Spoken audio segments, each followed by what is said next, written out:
بقلبي قويتا بحري قويتا سلطن باخلي مولو زي قدل كمه زيبل كم طمع عندي أبره وانقوطن معري زي كير من قدي صور كل قونة سفري فسس عقلي آيات اسفو متعي إرتراوي بلب مرهاوي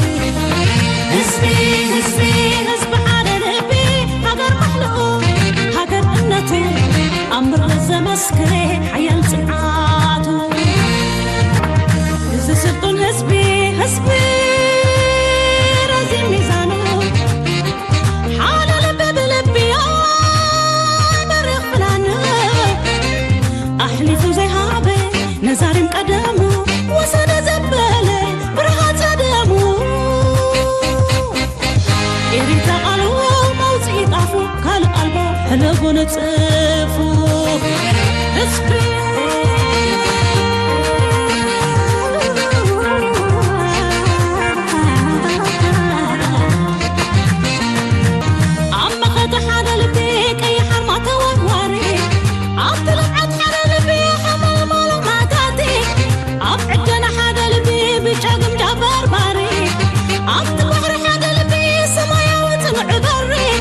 بحبرة صندقنا زقلت كم زهزبي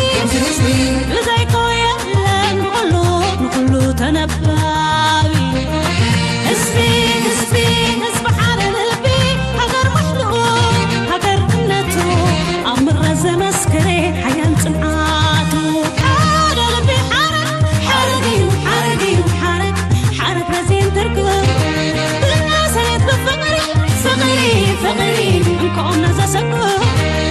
أمر من الله حسبي صار حذر زسك أحلى لا يمدك ترو زي الدك عم فتح هذا البيك سلام تخطاتلتنا الشانل كما تكونوا تبوك تكونوا ناي وتر تمنيتنا بحقناني ولو كم وتروا قداسن وانا ونتحسوتات حزنا لكم مسينا لنا زانا في بندر فخ كما يرخيكم ما حدا لبي كابتا درف دما معرتا درف دما ኣይገርመኩም ግን ሓደ ግዜ ታብ ኤርትራ እቲ ባክግራውንድ ገይሮሞ ዘሎ ልብትሪ ወለሁምሽ ኣከምዚ ዓይነት ተወዲብካ ወይ እውን ተኣኪብካ ኦርጋናይዝ ኮይንካ ዝግበር ነገራት ኤርትራ ብቅድሚት ከም ትስራሕ ኣብዚ ክትፈልጡ ዶ ቀሊል ከም ዘይኮነ ከምዚ ዓይነት ነገራት ንክትሰርዕ it's unbelievable I mean ያ ከዲ ደጋገም ይኩሉ ግዜ ገብሮ ወይም ገለ ትብል ኢኻ ግን ኩሉ ነገር ዳርጋ they're masters of this thing ወላ ኣብቲ ባክግራውንድ ዘሎ ህዝቢ ሓደ ልቢ بلب زبل زلو كل تاريخ مون it's beautiful they're creativity كوا معاتي زلو بتعدي أنت نزي كم زعم السلة نجرات صراحة دما كنا استمغرون كبرك نبوني كبعنا إلى نزيا نجرا من قديش أساس زلو خايف استوعبكم لهم نايفلتكم وانا يكون عندنا كند من تايد خام كم تفصلون نزي نجارزي نزي حنت معلتنا خجبر سلزي زعكر ريسبكتيف ناكن ريوكيتكم سبورت انت جبركم ما بتي أبيرتي في حد جاور رياض الله تدرفي زيادة نقرص أبينا هنا نتمسك علينا هيبناكم زلنا نزبالة مستمقارب تبو تأخيدكم استمقروان كلاتهم سنة ببنياتات يكونوا كلهم نزل سراح زي عم كبار كي تحللوا الشرح دماء بزا من قدنا ون مزجانا كوصحهم ندلي تزي أقد تحس تصل زلنا لو مجن من البعض بزوح بزع بعض رايك تزاربون تخلني خاجن زلوا كنتات تزل ربيت من خمتات أدل زباننا كنتات يكوننا نزلنا كلكم يدلي أبزيا فيديو وان نزيا فيديو قبل كل خطرة بينك كم زجمر كانت فين there are so many things that are happening but let's start here بزيا سكن جمر. Its air defences have been responding to a Ukrainian drone attack on the area around St. Petersburg. The Leningrad regional governor said 50 drones had been brought down. Ukrainian sources say an oil terminal was hit and videos appear to show the facility on fire. Ukrainian cities last night was one of the worst since Russia launched its full-scale war more than 4 years ago. Ukraine says that alongside hundreds of drones, Russia fired 33 ballistic missiles, including 8 Zircon hypersonic missiles, which are particularly hard to intercept. كنت أسمعكم على اللغون سالسايد ما كسمعكم يتي زلو كنتات نمستمغار تراي. Released this morning where the U.S. and Iran have once again traded strikes. U.S. Central Command calling strikes on Keshem Island in the Strait of Hormuz, quote, self-defense after Iran sent drones and missiles toward bases Iranian forces have launched a series of attacks in the Gulf. Iran's Revolutionary Guard has targeted civilian and U.S. military infrastructure in Bahrain and Kuwait. The IRGC says the attacks were in response to a U.S. attack on an Iranian oil tanker near the Strait of Hormuz. ሕጂ እንታይና ኣርባዕተ ቪድዮታት ኣርእየኩም ኣለኹ ኣርባዕተ ናብ ዝተፈላለዩ ቦታታት ዘጋጥም ዘሎ ኩናት ዝፅብፅብ ዘሎ ሪፖርት ኢና ንርኢ ኣለና ስለዚ ክንዲ ምንታይ ነገራት ተበላሽዩ ከም ዘሎ that's why ድማ ነቲ ሪፖርት ንክትቦ ከማን ከቢድ ኮይንና ኣሎ ዝብለኩም ዘለኹ እቲ ቀዳማይ ቢቢሲ ሪፖርት ዝቦ ዝነበረ ራሽያ ዩክሬን ናብ ራሽያ ኣብ ዝተፈላለዩ ቦታታት ዝገበረቶ ገጅፍ መጥቃዕቲ ንዑዮም ሪፖርት ይቡ ነይሮም ስለዚ ካብኡ ቀፂለ ዘራኽኹም ድማ ኣብዚ ድራኹም እትናይ ዶቼ ቬለ ዝገብርዎ ዘለዉ ቅድሚ 4 ዓመት ካብ ዝጅምር እቲ ኩናት ናይ ራሽያን ዩክሬን እቲ ዝበርትዐ መጥቃዕቲ ናይ ራሽያ ኣብ ልዕሊ ከተማታት ናይ ዩክሬን ከም ዘጋጠመ እዮም ዝዛረቡ ዘለዉ ስለዚ these are not regular ነገራት ኣይኮኑ እዚኦም ኖርማል ነገራት ኮይኖም ስምዑና ኣለዉ ካብ ምሕር ምብዛሕ ናይቲ ነገር ግን this is a very serious situation ብኩሉ መንገዲ ናይ ዩክሬንን ኣሜሪካን ዝነበረ ናይ ኢራንን ኣሜሪካን ዝነበረ ጉዳይ ካብቲ ኖርማል ዝነበረ ኩነታት ሰጊሩ ናብ ከቢድ ዝኾነ ኩናት ተቀይሩ ከም ዘሎ እቲ ዝርርብ ዶ ገለ ዶ መሃያይዶ ትብሉና ነበሩ ንሱ ተቀይሩ ከም ዘሎ 1500 ኦኬ መጀመርያ ነዚ ከተሓሓዘልኩም ክፍትነ ኣብ መንጎ ራሽያን ዩክሬንን ዝግበር ዘሎ ኩናት ናብ ዝበርትዐ መልክዕ እናሰገረ ይኸይድ ከም ዘሎ እዩ ዝንገር ዘሎ ለንቀነ ኣብዚ ዝመፅእ ዘሎ ዋናት ኣብቲ ዓብይ ከተማ ናይ መን ኢኻ ትብሎ there is this town ናይ ቢዝነስ ፎርም ኣለዎም ራሽያ ዘካይድዎ ዓመታዊ ስለዚ ኣብቲ ካልኣይ ዝዓበየ ሞስኮ ዘይኮነ ካልኣይ ዓበይ ከተማ ናቶም ኣብኡ ዝግበር ስለ ዘሎ ንዑ ንምጉንዳብ ካልእ እውን ኣብ ብዙሕ ቦታታት ብዙሕ መጥቃዕቲ ትገብር ኣላ ዩክሬን ራሽያ ድማ ዝበርትዐ መጥቃዕቲ ትደግም ከም ዘላ እዩ ዝንገር ዘሎ ናብ ዩክሬን ገጅፍ ዝኾነ መጥቃዕትታት ብተደጋጋሚ ትገብር ከም ዘላ እዩ ዝንገር ዘሎ ስለዚ ኣብ መንጎ ራሽያን እቲ መን ኢኻ ትብሎ እዚ ዩክሬንን ዝግበር ዘሎ ኩናት ናብ ዝገደደ ደረጃ ሰጊሩ ከም ዘሎ እዩ ዝንገር ዘሎ እዚ ከምዚ ኢሉ እናሃለዎ ከሎ ድማ ነቲ ናይ ኢራን ናብ ኩዌት ናብ ባህሬን ዝገበረቶ ፅንሕ ኢለ ክሪኦ ምክንያቱ እሳቶም እውን ናብ ኩናት ገፆም እዮም ዝኸዱ ዘለዎ ግን of course ከም ሰብ መጠን ከዓ ናብ ኤሮጳ ስለ ዘለኹ ኣብ ነዚ ከዓ ነዚ ናይ ኤሮጳ ጉዳይ እውን ብቐረባ ዝትንክፈና ጉዳይ ስለ ዝኾነ ነቶም ኣብ ኤሮጳ ዘለና ብርግፅ ምክትታል ዘድልየ እዩ ስለዚ እቲ ነገር እናተበላሸወ ይኸይድ ከም ዘሎ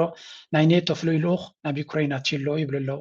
Secretary General Mark Rutte is in Kyiv today for talks. This just after a drone strike on a bus travelling between Moscow and Simferopol in Russia-annexed Crimea killed at least 7 people and so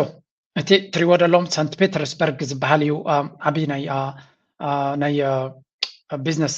ፎረም ኣሎ ናይ ራሽያ እቲ ዝዓበየ ቢዝነስ ፎረም ዝካየደሉ ኣብ ፔተርስበርግ ሳንት ፔተርስበርግ ዝበሃል ኣብቲ መንገዲ ዝንቀሳቐስ ዝነበረ ድማ ብድሮን መጥቃዕቲ ከም ዝገበሩ ዩክሬን ለንከነ ብተደጋጋሚ ዝገብርዎ ዘሎ መጥቃዕቲ ኣብ ምንታይ እዮም ዝገብርዎ ዘሎ እዩ ዝበሃል ዘሎ ኣብ መንገዲ ንኣብነት ኣብ መንጎ ክልተ ፅርግያታት ዘሎ ነቲ ፅርግያ ብኡ ዝኸዳ ዘሎ ነቲ ፅርግያ ይሃርሙ ነቲ ሎጂስቲክስ ንምትዕንቃፍ ዳርጋ ዝኸፈ ገጽ ናይቲ ኩናት እዩ ዝረአ ዘሎ ብክልቲኦም ወገናት እዩ ዝበሃል ዘሎ ስለዚ እዚ ኩናት እዚ ዝኾነ ሳልሳይ ኣካል ድዩ ገላኣትዩ ወይ መን ይኸኣትዎ ጠጠው ከብልዎ እንተዘይኪሎም ናብ ዝገደደ ነገር ክሰግረሉ ዝኽእል ኩነታት ሕጂ እዩ ምናልባት ዝኾነ ኣካል ነዚ ኩነታት ጠጠው ከብል ዝኽእል ተኮይኑ ሕጂ ስጉምቲ ክወሰድ ዝግባእ ግን መን ኣትዩ ጠጠው ከብሎ እዩ ኔቶ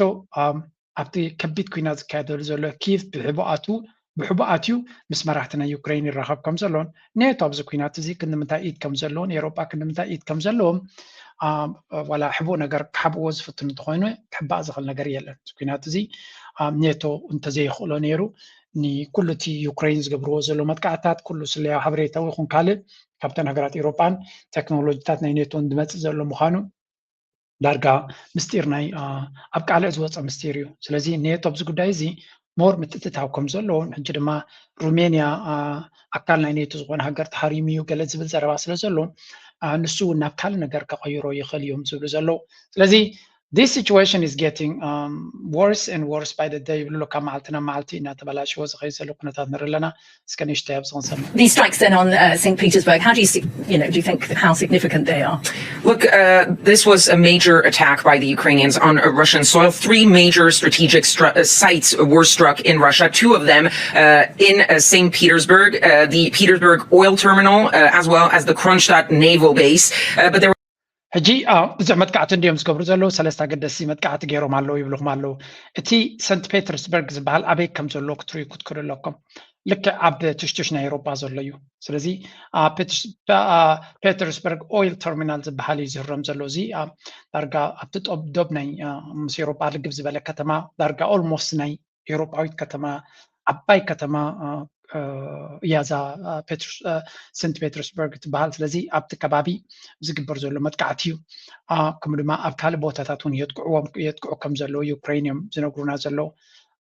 ስለዚ ዩክሬን ስቑኢሉ ዝመውት ዘሎ ሓይሊ ጌርና ክንወስዶ የብልና they are really punching ንራሽያ እውን ኣብ ክሕመማ ዝኽእል ዝበልዎ ቦታታት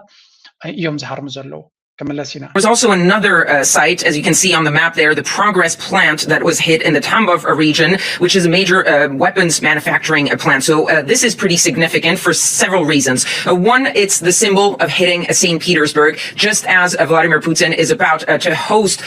guests from around the world for his International Economic Forum that has been dubbed the Russian Davos, and striking overnight just before that forum opens is pretty significant. كم تريور لهم again انتهت بلالا بزي اب سنت بطرسبرغ تغيرو زلو مدقعتي حدا عبي انترناشنال كونفرنس كجبر مخانو اب زغمتلو زلو غزي تدفرت تريور لهم ويونتي مفتتان تريور لهم راشيا زخون يكون قطباو محاور كيهلوا ويون زخون يكون عالم لخاو ايفنت نخي تجبر قصالي ابتي ايفنت تجبر ياك بحال كله مدقعتات يكايدي ولا كو اير ديفنس سيستمناتو ميكلاخلن قال انتخونه but the risk is أكمل عينة متقعتها زكايدو اللي زلو دفيركا نابت كونفرنس كتكيد زوسنو سبات مچم كتقمتوا تخوليهم كبيت كوينات مخانو أب قمت إتخا مالتي سلازي نابس كونفرنس زي أي نابو تساتفو زلهم لما نحنا كنبنقراكم نخلينا زسمع ملغتي كاب يوكرين ترايد يكوني كاب نيتو سوات زل حبريتاينا نرزلنا سلازي اتو كونتات كسع كندي كبيت كم زليو بصحات كم زقمتوا فلاديمير بوتين انتهى كالكوليشن ناتو كمان ردو ايكون حقنا مزرعه ورزي امين يوكرين كسر دي زدل زلو يستكينات مناوي حاجه ندودي دغبرو دلو I don't understand معناته راشيا يدخما يزلو زي قال على راشيا تدخم يزلو غلغله سبالو نو راشيا كوغل نو تدخم على راشيا بزو انفراستراكشر ناتا يسعنلو وكان يوكرين يدخما له يوكرين كن بغنزب من كم تنص فلتيو بغنزبنا اوروبا امريكان يغتنص راشا كن بغنزبنا اوروبا يكون كتنص بغنزب راشا يكنص راشا اندحراني سلازي either he has to finish this thing or سلام كقبر كغلا لوسو I'm really اذا انا زبلو زلو خاب راشا كل زب راشا كله جمير زلي what is wrong with this guy يبلو نبوتين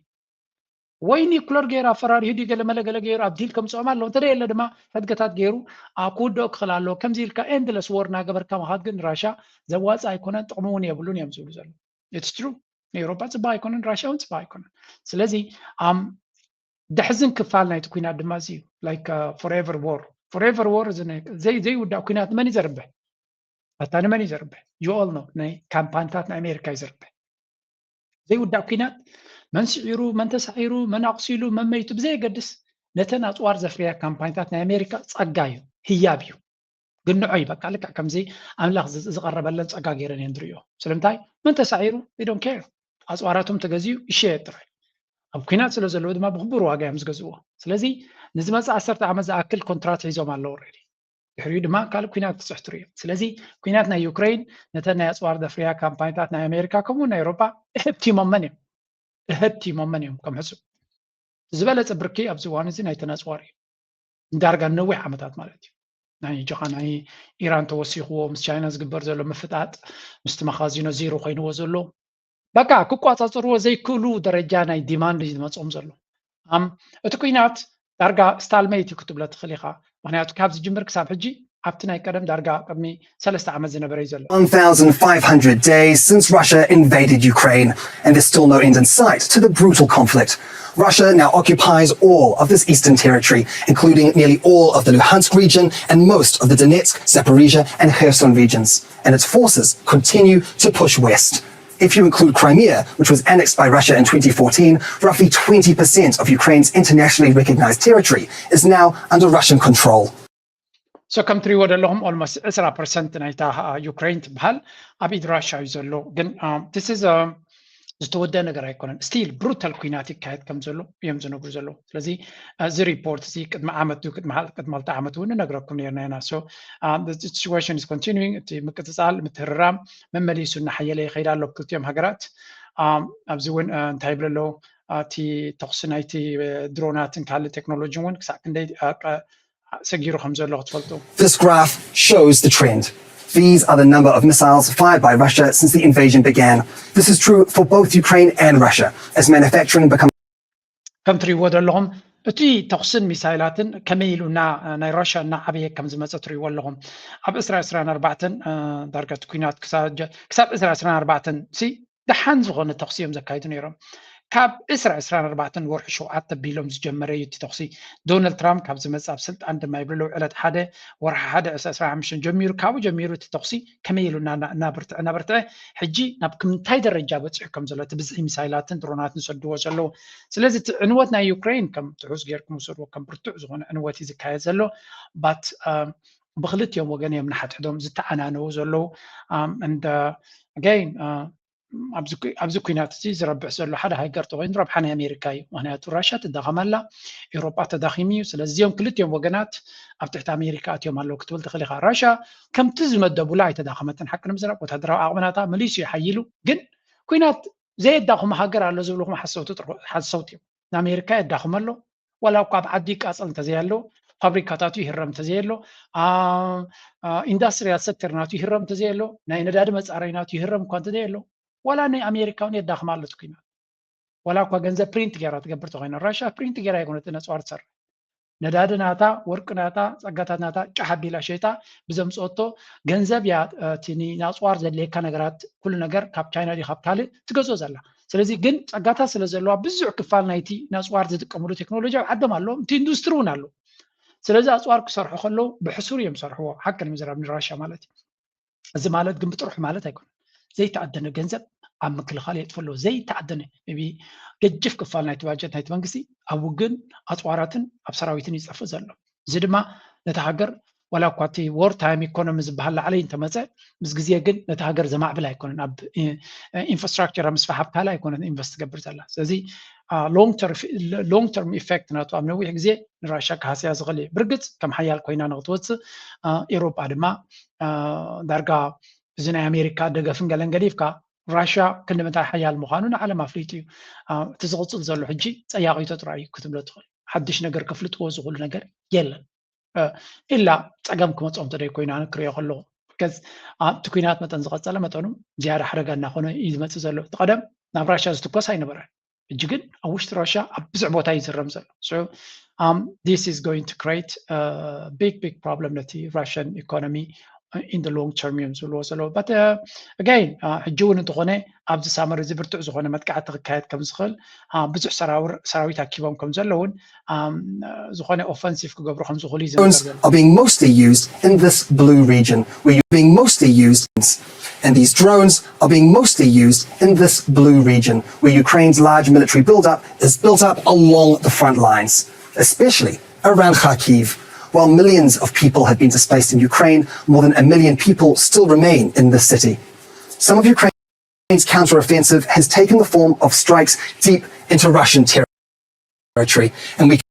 can see that they've been targeting oil refineries all the way throughout Russia.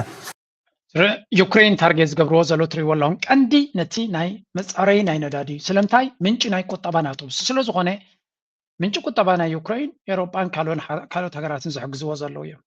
من جو كتبانا الراشا نداديو كاندي سلازي نت ندادي عداغاتا تطوكي بلو دونالد ترامب افكر له مالو تغداي سرحان سلازي غبر لك نت مصاري بوتاتات بستخلك منقد حريمكا كتعنو وقت كلالك ويون نغزيو تطوك بالكم زخل كغبر وقت كلالك كم ها مالتي ስለዚህ ናይ በሓቂ ሕማቅ ገጽ ናይቲ ኩናት ኢና ንርኢ ዘለና and this is going to be again ናይ በሓቂ ክብድ ዝበለ ጉዳይ ክኸውን ከም ዝኽእል ኢና ንርኢ ዘለና እዚኦም ሃገራት እዚኣቶም ናበይ ክኸዱ እዮም ኣብ መወዳእታ እንታይ እዮም ክፈጥሩ I really don't know ግን ኣሰካፊ ደረጃ ናይቲ ኩናት ተበፂሑ ከም ዘሎ እዮም ዝነግሩ ዘለዉ and ናይ መወዳእታ ሓንቲ ኤክስፐርት ጥራይ ከስማዓኩም እየ ድሕሪኡ ነቲ ጉዳይ ክንሰግሮ ኢና somewhat unprotected. Max Sander in the Ukrainian capital. Thank you, Max. And we have more now with Marina Myron. She is a military analyst with King's College London. Thanks for your time this afternoon, Marina. I'd like to ask you how you're... Well, for me, it is a continuation. When we discussed the previous attack on May 26, I was sure that we will be seeing more of these massive aerial attacks by the Russian side. And it seems to me like we have entered a completely different stage in war. And Russia is escalating horizontally here by using these massive attacks due to a confluence of different factors. But some Ukrainian commentators, for instance, suggest that despite what is happening on the battlefield and the logistical problems that Russia is facing in relation to Crimea, Russia is trying to show its superiority in ballistic missiles, which are specifically difficult for እንታይ ትብል ዘላ ኣባይ ኣናሊስት ናይቲ ኩነታት እያ እቲ ኩነታት ሓድሽ መልክዕ ኣብ ሓድሽ ገጽ ኣትያ ከም ዘላ ራሽያ ድማ ብርቱዕ ዝኾነ ሚሳይላት እናተጠቀመት እያ መጥቃዕቲ ትገብር ዘላ ኩናት ከቢድ ከም ዘሎን ዩክሬን ነቲ ሎጂስቲክስ ምንቅስቓስ ናይ ራሽያ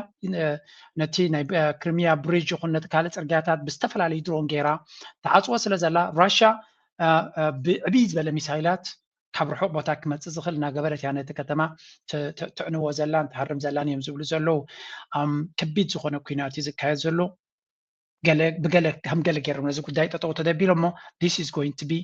very very dangerous so እዚ እቲ ሓደ ሓደገኛ ኩናት ርኢና ኣለና ገና መዛዘም ዘይረኸበ ሕጂ ናብቲ ንሪኦ ዘለና ቀፃል ንከታተሎ ዘለና ኩነታት ድማ ክምለስ መጀመርያ እቲ ኣቐድማ ኣቢለ ከረየኩም ፀናዕኩ እዚ ኣብ ባህሬን ዩክሬን ኩዌትን ዝካየድ ዘሎ መጥቃዕቲ ምንርአ drones. It says there was significant material damage to the building and a number of injuries. Bahrain's warning sirens were also activated. U.S. Central Command strikes hit Kuwait's airport? Marky, that's right, which is obviously a big deal this morning. CENTCOM did say overnight Iran fired multiple missiles in retaliation for an attack on the Strait of Hormuz, and at least one of those, as you mentioned, hit the international airport in Kuwait. And the spokesman for Kuwait's Ministry of Defense does say that in that missile attack, at least one person was killed, a number of people were wounded. The airport was damaged, but it's now we're hearing partial. Okay, ከም ትሪእዎ ዘለኹም እቲ ዝተገበረ መጥቃዕቲ ኣብቲ መጀመርያ እኳ ኣሜሪካ ከም ኢንተርሰፕት ከም ዝገበረቶ እዮም ዝነግሩና ነይሮም ግደ ሓቂ ግን ምስ ረኣናዮ እቲ ጉዳይ ኩዌት ኢንተርናሽናል ኤርፖርት ከም ዝተሃረመ ስለምንታይ ኣብዚ ከምዚ ዝቃፀል ዘይተርእዩ ዘለኹም ነቲ ቻነለይ ቻለንጅ ይገብሩኒ ስለ ዘለዉ ነቲ ቪድዮታት ዝቃፀል ዘሎ ከርእየኩም ኣይክእልኒ ሸፊድናዮ ስለ ዘለና ኢና ወላ እውን ኣብቲ ናይ ዩክሬን መዓት ሕማቕ ቪድዮታት ስለ ዝኾነ እቲ ኩናት ናበርትዐ ይኸይ ስለ ዘሎ ክንሽፍኖ መሪፅና ማለት እዩ ይግድዱና ስለ ዘሎ እቲ ቻነል ማለት እዩ ከምዚ ዓይነት ፉተጅ ኣደነ ንዓይ ጥራይ ኣብ ካልእ እኳ ከም ገለ ግን ግን ከምኡ ቻለንጅ ስለ ዝገብሩሉ ዘለዉ ፕላትፎርሞም ስለ ዝኾነ ዝበሉ ክንገብረሎም ክንክእል ኣለና ብዝኾነ ብከምዚ መንገዲ ክኸውን ኣለዎ ኢሎም ገይራሎም ኣለና እቲ ዝደልይዎ ነቲ ዝወርድ ዘሎ ዕንወት ክረአ ስለ ዘይድለ ይመስለኒ ብዝኾነ ኣብ ኩዌት ኢንተርናሽናል ኤርፖርት ዝተገበረ ከይኩም ክትሪእዎ ትኽእሉ ኢኹም ከቢድ ዝኾነ ዕንወትን ምቅፃልን ናይቲ ኤርፖርት እዩ ኣብቲ ኩናት ክጅምር ከለዎን ገለ ካብቶም ዝተሃረሙ ኤርፖርት እዩ ነይሩ ኩዌት ዝበሃል ጠቕላላ ነዳዲ ናቱ ደይሸይጥ ዘሎ 9 ሚታዊት ባጀት ናቱ ካብ ሽያጥ ናይ ነዳዲ ዝመፅእ ዝነበረ ጠጠው ኢሉ ዘሎ ጥራይ ዘይኮነ ሕጂ ድማ ኢንተርናሽናል ኤርፖርት ናቱን ክሪቲካል ኢንፍራስትራክቸር ናቱን ክቃፀል ንርኢ ኣለና ባህሬን ዝበሃል ሃገር ኦልሞስት ናብ ኮላፕስ ገፁ ከይዱ ዘሎ እዩ ምክንያቱ ኩሉ ምንጭ ቁጠባ ናቱ ጠጠው ኢሉ ከም ዘሎን ሕጂ ድማ ተወሳኺ መጥቃዕቲ ካብ ኢራን ይመፅኦ ከም ዘሎ ኢና ንርኢ ዘለና እንታይ ዘርእየካ እዘን ክልቲአን ሃገራት ኣሜሪካ ካብቲ ኣብኡ ዘለዋ ቤዛት መጥቃዕቲ ተካይድ ከም ዘላን ኣበይ ኣብቲ ቀሸም ዝበሃል ሃይላንድ መጥቃዕቲ ኣካይዳ ከም ዝነበረት ኣሜሪካ ለይቲ ኣብ ካልእ ቦታታት እውን መጥቃዕቲ ኣካይዳ ከም ዝነበረትን ከም ግብረ መልሲ ናቱ ድማ ኢራን ኣብቲ ከተረኻኽበሉ ትኽእል መጥቃዕቲ መልሲ ገይራ ከም ዘላን ክልል ኣየራት ናይ ብዙሓት ሃገራት ከም ዝትሪእዎ ዘለኹም ፍላይትስ ካንሰል ኮይኑ ከም ዘሎን ናይ ቀጠር ሓዊስካ ዋላ ናይ ኢማራት እውን ክልል ኣየራት በረራታት ንዝተወሰነ ግዜ ጠጠው ንኽብል ተኣዚዙ ከም ዘሎ እዩ ዝንገር ዘሎ ምክንያት ድማ መጥቃዕታት ሳብ ዘሎ ብዙሕ ነገር ክትገብር ኣይትኽእልኒ ምክንያቱ ክትረሙን ስለትኽእል ትነፈርቱን ክረም ስለዝኽእል እዚ ድማ መርኣያ ናይቲ ዝቕፅል ዘሎ ከቢድ ኩናት ኢና ንርኢ ዘለና እዚ ከዓ ዝርርብ ይካየድ ኣሎ ከም ዝኸውን ኣሎ ዝግበር ኣሎ ናብ ዝግበር ኣሎ ዝብል ዘሎ ዘረባ ወላ ሓንቲ ለውጢ የምፅእ ከም ዘየለን ኣብ መወዳእታ እቲ ኩነታት ናብ ዝገደደ ኩናት ይሰግር ከም ዘሎን ትዝርብ ኣብቂዑ ናብ ምጭፍጫፍ ገጾም ይሰግሩ ከም ዘለዉ ኢና ንርኢ ዘለና It's suspending ceasefire and peace talks. Though President Trump said Monday he believes a deal to reopen the Strait of Hormuz and extend a ceasefire is still within reach, even telling some reporters he thinks it could happen over the next week, Marky. Any new developments overnight, Hannah. And also, Secretary of State Marco Rubio was just in the hot seat in front of the Senate Foreign Relations Committee on Tuesday, answering questions about a potential Iran deal. What more did he have to share there? That's right. The secretary really got grilled on this and ብሓፈሻ ከም ትሪእዎ ዘለኹም ዶናልድ ትራምፕ ዝብልዎ ዘለውን እቲ ኣብ ባይታ ዘሎ ኩነታትን ንበይኑ ምዃኑን ኢራናውያን ካብቲ ዘተ ተገሊሎም ኣብ ኣሜሪካ ንትገብሮ ዘላ መጥቃዕቲ ብመጥቃዕቲ ንምምላስ ኣብ ዝደናደንሉ ዘለዉ ዶናልድ ትራምፕ ዝርርብ ይካየድ ከም ዘሎን ምስ ኢራን ስቲል ይዘራረብ ኣለኹ እየ ዝብል ተዘራሪብካ እንታይ ተምፅኡ ትሕቶ ሶፋር ብዝርአ ዘሎ ዝኾነ ነገር እንትርፉ ሕማቕ ነገር ናብ ፅቡቕ ነገር ዝኸይድ ኩነታት ንርኢ ኣለናን ዶናልድ ትራምፕ ድማ ንክዕሱ ዘገድዶ ዘሎ ምክንያት እቲ ቁፅፅር ካብ ኢዱ ወፃኢ ከም ዝኾነ ከፍልጥ ስለ ዘይደሊ ዘሎ እዩ he doesn't have the power to stop anything ዝኾነ ነገር ጠጠው ከብል ኣይክልኒ ዘሎ ዝኾነ ነገር ክቕይር ኣይክልኒ ዘሎ እዚ ድማ powerless ስለ ዝገብሮ ዘሎ ቁጥዕ እቲ ዘጋጥም ዘሎ ኩነታት ምርዳይ የድሊ ማለት እዩ Where do you see that going? Yeah, well, certainly we're in almost the 8th week now of a ceasefire. And President Trump has rolled up his sleeves and he's got his team focused on trying to get a peace deal here. And I think the people that our negotiators are talking to are indicating to them that they want to make a deal. But I believe there's real tension in the organization of the regime itself. And the military guys really have the leverage. And that's Vahidi, who you mentioned the Institute for Study of War identified as the kingpin here.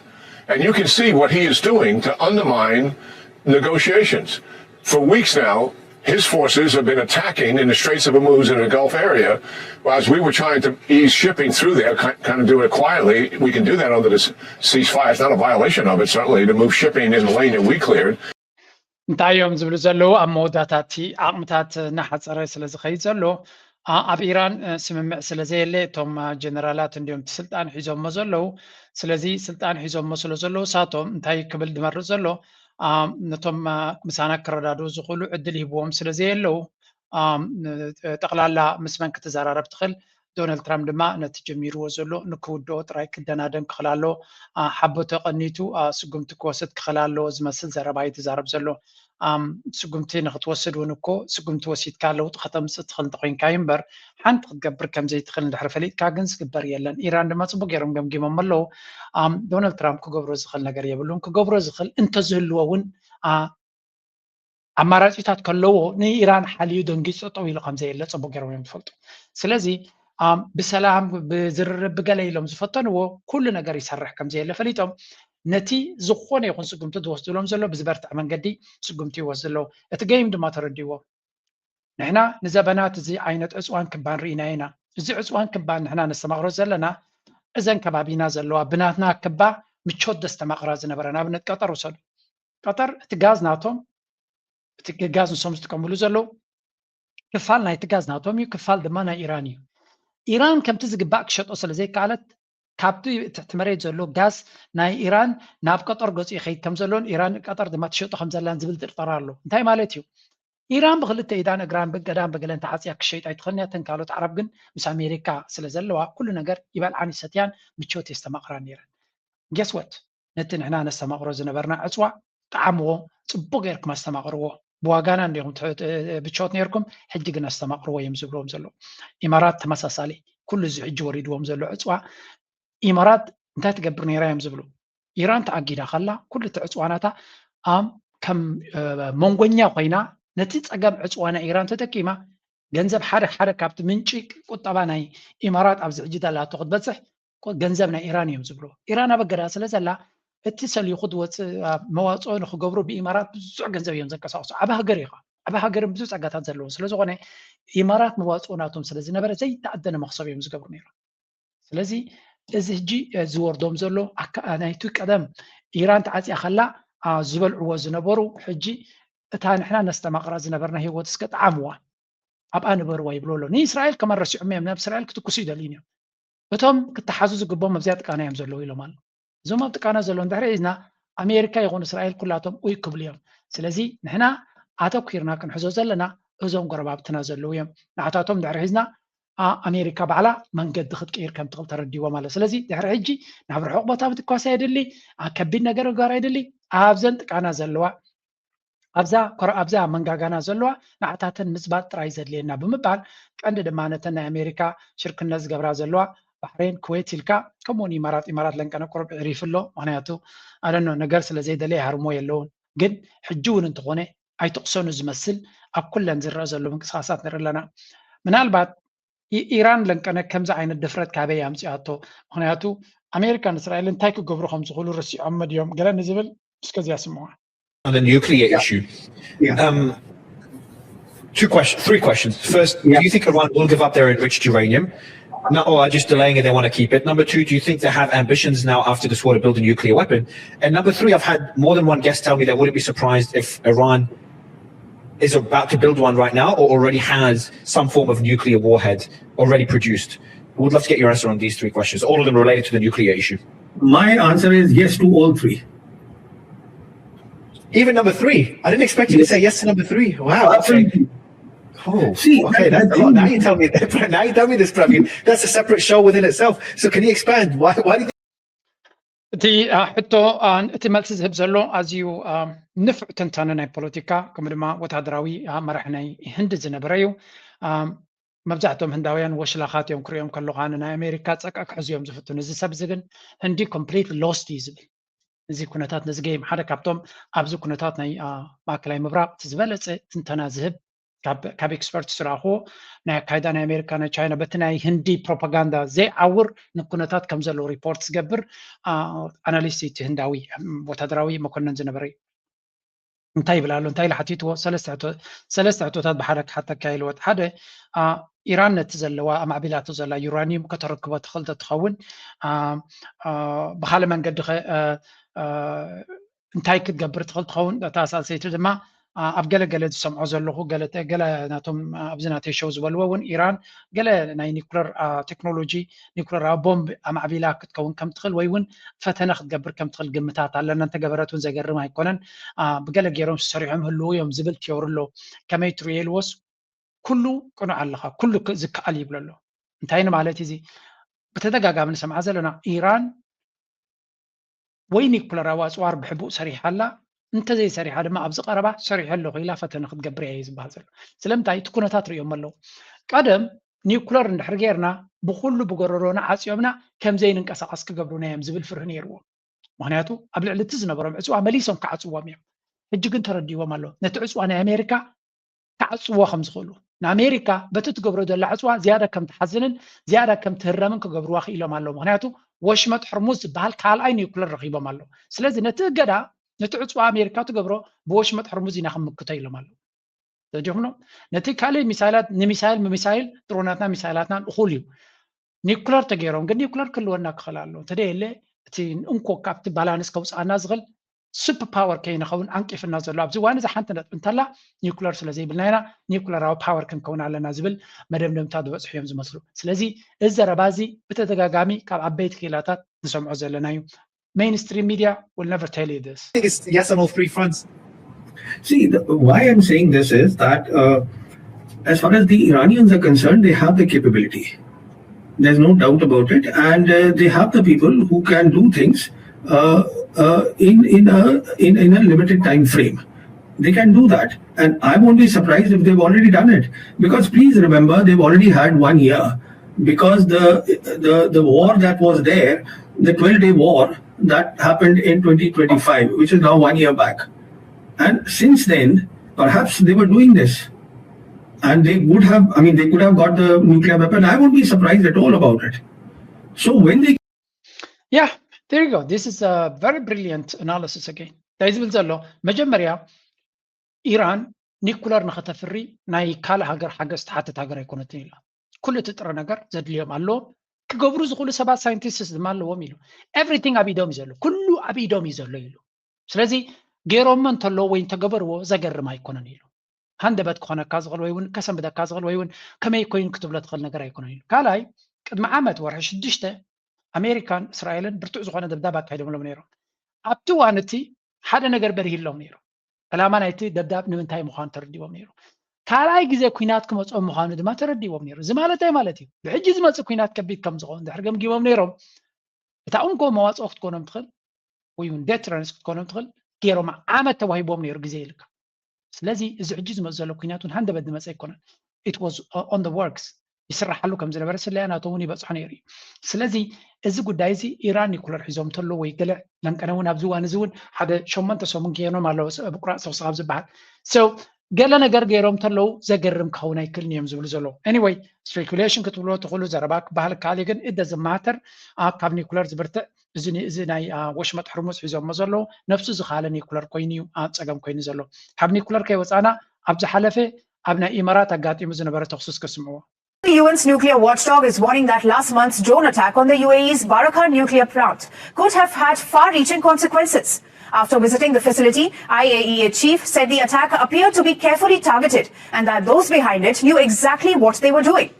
A drone attack on Barakah nuclear power plant on May 17 hit an electricity facility at the plant, risking potentially shutting it down. According to reports, the attack did not directly target the reactor. ኣብዚ ትሪእዎ ዘለኹም ባራካ ኒኩለር ፕላንት ዝበሃል ናይ ኢማራት ኣብ ዝሓለፈ ክልተ ድሮናት የንገላ ዝተወሰና ድሮናት ናይ መን ምዃና ብስዑድያ ሓሊፈን እየን መፅአን ገለ ተባሃለ ኣብዚ ናይ ኒኩለር ፋሲሊቲ ናይ ኢማራት መጥቃዕቲ ገይረን ብዙሕ ዳመጅ ኣይገበራን ይበሃል ነይሩ እንተኾነ እተን ድሮናት ክመፅእ ከለዋ ኤግዛክትሊ እንታይ ክገብራ ዕላመን ንፁር ዝኾነ እቲ ክገብርኦ ዝደለያ ድማ ስለተኸላኸልዎ እዮም ይብሉ ኣለዉ እምበር ዓብዪ ሓደጋ ክፈጥር ዝኽእል ዝነበረ እዩ እንተደይ ፈጢሩ ድማ ሲግናል እዩ ነይሩ እንታይ ክገብሩ ከም ዝኽእሉ ስለዚ ከም ንሪኦ ዘለና እዚ ጉዳይ እዚ ካብ ግዜ ናብ ግዜ ኣገራሚ እናኾነ እዩ ዝመፅእ ዘሎ ኢራን ድማ ንኢራን ዝንዕቕሲ ብጥፋቱ ዝፃወት ዘሎ እዩ ዝበሃል ዘሎ ትሪእዎ ዘለኹም እዚ ኒኩለር ንኢማራት እዮም ምልክት እዮም ሂቦሞም ዊነው እንታይ ትገብሩ ኣለዎም እንታይ ክንገብረኩሞም ንኽእል ድማ ናይ ነዳዲ ቦታኩም በሎ ናይ ኢንዱስትሪያል ቤዝ ናትኩም በሎ ወደባትኩም በሎ ኤቭሪቲንግ ኣብ ትሕተና እዩ ዘሎ ከነሪአኩም ኢና ካ ዝመስል እዩ ንዑ ከይገበሩ ከለዉ ድማ ብምሉእ እቲ ዕፅዋን ካልን ገይሮሞ ዘለዉ ድማ ነፍሱ ዝኻለ ነቲ ቁጠባ ከቢድ ዝኾነ ፈተና እዩ ዝኾነ ዘሎ ስለዚ ከምዚ ንሪኦ ዘለና እቲ ኩነታት ክሳዕ ክንደይ ከቢድ እናኾነ ይኸይድ ከም ዘሎ እዩ ዝንገር ዘሎ እቲ ናይ IAEA ዝበሃል ሓላፊ ኣብ ዝገበሮ ዝተዛረቦ ነገር እዮም ዘምፅኡልና ዘሎ The IAEA chief said UAE engineers responded rapidly and were able to stabilize the situation before it escalated further. The Emirati professionals reacted very quickly and could redress the situation, took out a nuclear reactor because of the loss of external power that came with that. Of course, all the measures kicked in and the situation could be put under control. But this means that whomever was or is behind this knew exactly what they were doing. Yeah. ስለዚ እቲ መጥቃዕቲ ሃንደበታዊ ከም ዘይነበረን ዕለት 17 ወርሒ 5 ዝተካየደ መጥቃዕቲ እዩ እቲ ንዑ ዝገበረ ሓይሊ ኤግዛክትሊ እንታይ ይገብር ከም ዘሎ ዝፈልጥ ዝነበረ ሓይሊ እዩ እቲ ኩነታት ድማ ኣብ ዓብዪ ዳመጅ ክበፅሕ ኣይከኣለ ምክንያቱ ተቐላጢፎም ጠጠው ከብልዎ ስለ ዝኽኣሉ ግን እቲ ንዑ ዝፈተነ ኣካል እንታይ ይገብር ከም ዘሎ እንታይ ዓይነት ሓደጋ ክፈጥር ከም ዝኽእል ዝፈልጥ ስለ ዝኾነ ዓብዪ መጠንቀቕታ ምዃኑ እዩ ዝነግር ዘሎ ስለዚ ኢራን ቀለልቲ ገይሩ ዝርኦም ዝነበረ መመሊሶም ሾክ እዮም ዝፈጥሩ ዘለዉ ናው ኣሜሪካ ኩሉ ግዜ እንታይ ትገብር ዶናልድ ትራምፕ ድማ ብፍሉይ በትረይ ሃቡኒ ዝሕምቆልኒ ይብል ደኢለኩም ስምዕዋ ኣብዚያ እንታይ ገይሩ ኣሎ The United States is on edge after Oman publicly refuses to pick a side, and President Trump has reportedly been pressing Muscat urgently for support. Notably, few days back, Trump threatened to blow up strategic Omani targets after Muscat declined to betray its ties with Tehran, a move that has escalated tensions in the region. Washington now appears desperate, urgently pressing Oman to sever diplomatic and commercial ties with Tehran amid fears of diplomatic fallout if Muscat remains neutral. After Trump's behave or we blow you up, US officials now worry they could lose influence over the critical Strait of Hormuz. እንታይ እዮም ዝብሉ ዘለዉ ኣብዚ ሓንቲ ሃገር ካብዚ ኩለን ሃገራት ኸሊጅ እትኡም ከምስ ኢራን ተረዳድዩ ዝኸይድ ዘሎ ሃገር ወይ እውን ክብረት ዘለዎ ግን ብዙሕ ዘይሰርዕ ዘይዛረብን ዘይናገርን ሃገር ተሎ ዑማን ዝበሃል ሃገር እዩ ወሽመጥ ሕርሙዝ ድማ ናይ ኢራንን ናይ ዑማንን እዩ ብዓብዪ ደረጃ ኣሜሪካ ብዝዋን እዚ ንዑማን ብፍሉይ ካብ ኢራን ዘለዎም ነገር ክፍለዩ ይግድድዎም ኣሎ ምክንያቱ ነቲ ወሽመጥ ሆርሙዝ ክቋፀሮ ዝኽእል ኢራን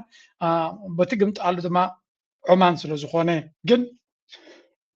ዑማን ኣይኮኑ ነዚ ኩሉ ዝገብሩ ዘለዉ ንኢራን ስለ ዘይከኣሉ ነቲ ካልእ ኢኻ ክድንድን ዘለካ ኢና ንርኢ ዘለና ዑማን ድማ ዝኾነ ነገር ክገብሩ ይደለዩ ብግምጣሉ ከማን ምስ ኢራን ርክብ ይገብሩ ኣለዉ ስለዚ ሓደ ካብቶም ቀንዲ መሻርክቲ ናይ ኣሜሪካን ሸምጋል ኣካልን ዝነበረ ዑማን ደጋጊሙ ዶናልድ ትራምፕ ብቀዳማይ ክንውልዖም ንኽእል ኢና ዝብል ዘረባ ተዛሪቡ ነይሩ ጥራይ ዘይኮነ እጂ ድማ ብሕቡእ ከምኡ ድማ ብእገዳን ብካልእን ምፍርራህ ኣብ ልዕሊ ዑማን ዝግበር ዘሎ ይቕፅል ከም ዘሎ እዩ ዝንገር ስለዚ ዑማን ድማ ናይ ብሓቂ ብኣሜሪካ ታርጌት እትኸውን ከም ዘላ ኮይኑ ይስማዓ ከም ዘለዎን ንኣሜሪካ ድማ ብዙሕ ሓገዛት እትገብር ሃገር እያ ብርግፅ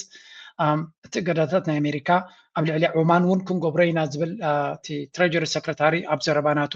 ትንክፍ ኣቢልዎ ነይሩ ስለዚ ብኸመይ ዓይኒ ይጥምትዎም ከም ዘለው መተንብሂ ገይሮምሎም ነይሮም እዮም ከም ንሪኦ ዘለና ኣሜሪካ ክሳዕ ክንደይ ፈንጠዝያ ትኸይድ ከም ዘላን ንድሌታቶም ንምስማር ድማ እንታይ ክገብሩ ከም ዝኽእሉን ክንምንታይ ርሕቀት ክኸዱ ከም ዝኽእሉን ነዘን ሃገራት ዓረብ ድማ በቃ በጥበለለይ ክብለፀልካን ክቐትለካን እያ ኮይና ዘላ ዑማን ትበሃል ኣዝያ ሰላማዊት ሃገር ኣዝያ ኒውትራል ሃገር ናይ ቀደም ስዊዘርላንድ እውን ክትብላ ትኽእል ኢኻ ንኩሉ ነገራት ኣብ ዓጀውጀው ዘይተኣቱ ከም ዓረብ ኣብ መንገዲ ሒዛ ትኸይድ ኣብ ናይ ሰላምን ዲፕሎማስን ቦታ ጥራይ ትርከብ ኣብ ካልእ ግን ዘይትሰምዕ ድምፆም ብኢራን ድማ ዝዓበየ ክብሪ ዝወሃበ ብዓለም እውን ክብሪ ዝወሃበ ሃገር እያ በደወይ ኤርትራውን ሓደ ካብቲ ፅቡቅ ዝምድና ምስ ዑማን እዮም ክገብሩ ዝፍትኑ ዘለዉ ተሪኦሞም ስለዚ ብጣዕሚ ኩል ዝኾነ ሃገር ርግእ ዝበለ ሃገር ግዳ ሓቂ ድማ እዚ ኢማራ ዝበሃል ፈንጣጣሕ ዝብል ዘሎ ኣካል ናይ ዑማን ዝነበረ ካብ ዑማን እዮም ፈንጢሖም እቲ እንግሊዝ ዝበሃል ሃገር ገይሮሞ ስለዚ ነዛ ዑማን ኩሉ ግዜ ምስ በደልዋ እዮም ብዝኾነ ኣብዚ እዋን እዚ ዶናልድ ትራምፕ ንዓታቶም ብዙሕ ታርጌት ይገብሮም ከም ዘሎ እዩ ዝንገር ብሓፈሻ ኣብ ልዕሊ ሃገራት ዓረብ ዝግበር ዘሎ ኣካይዳ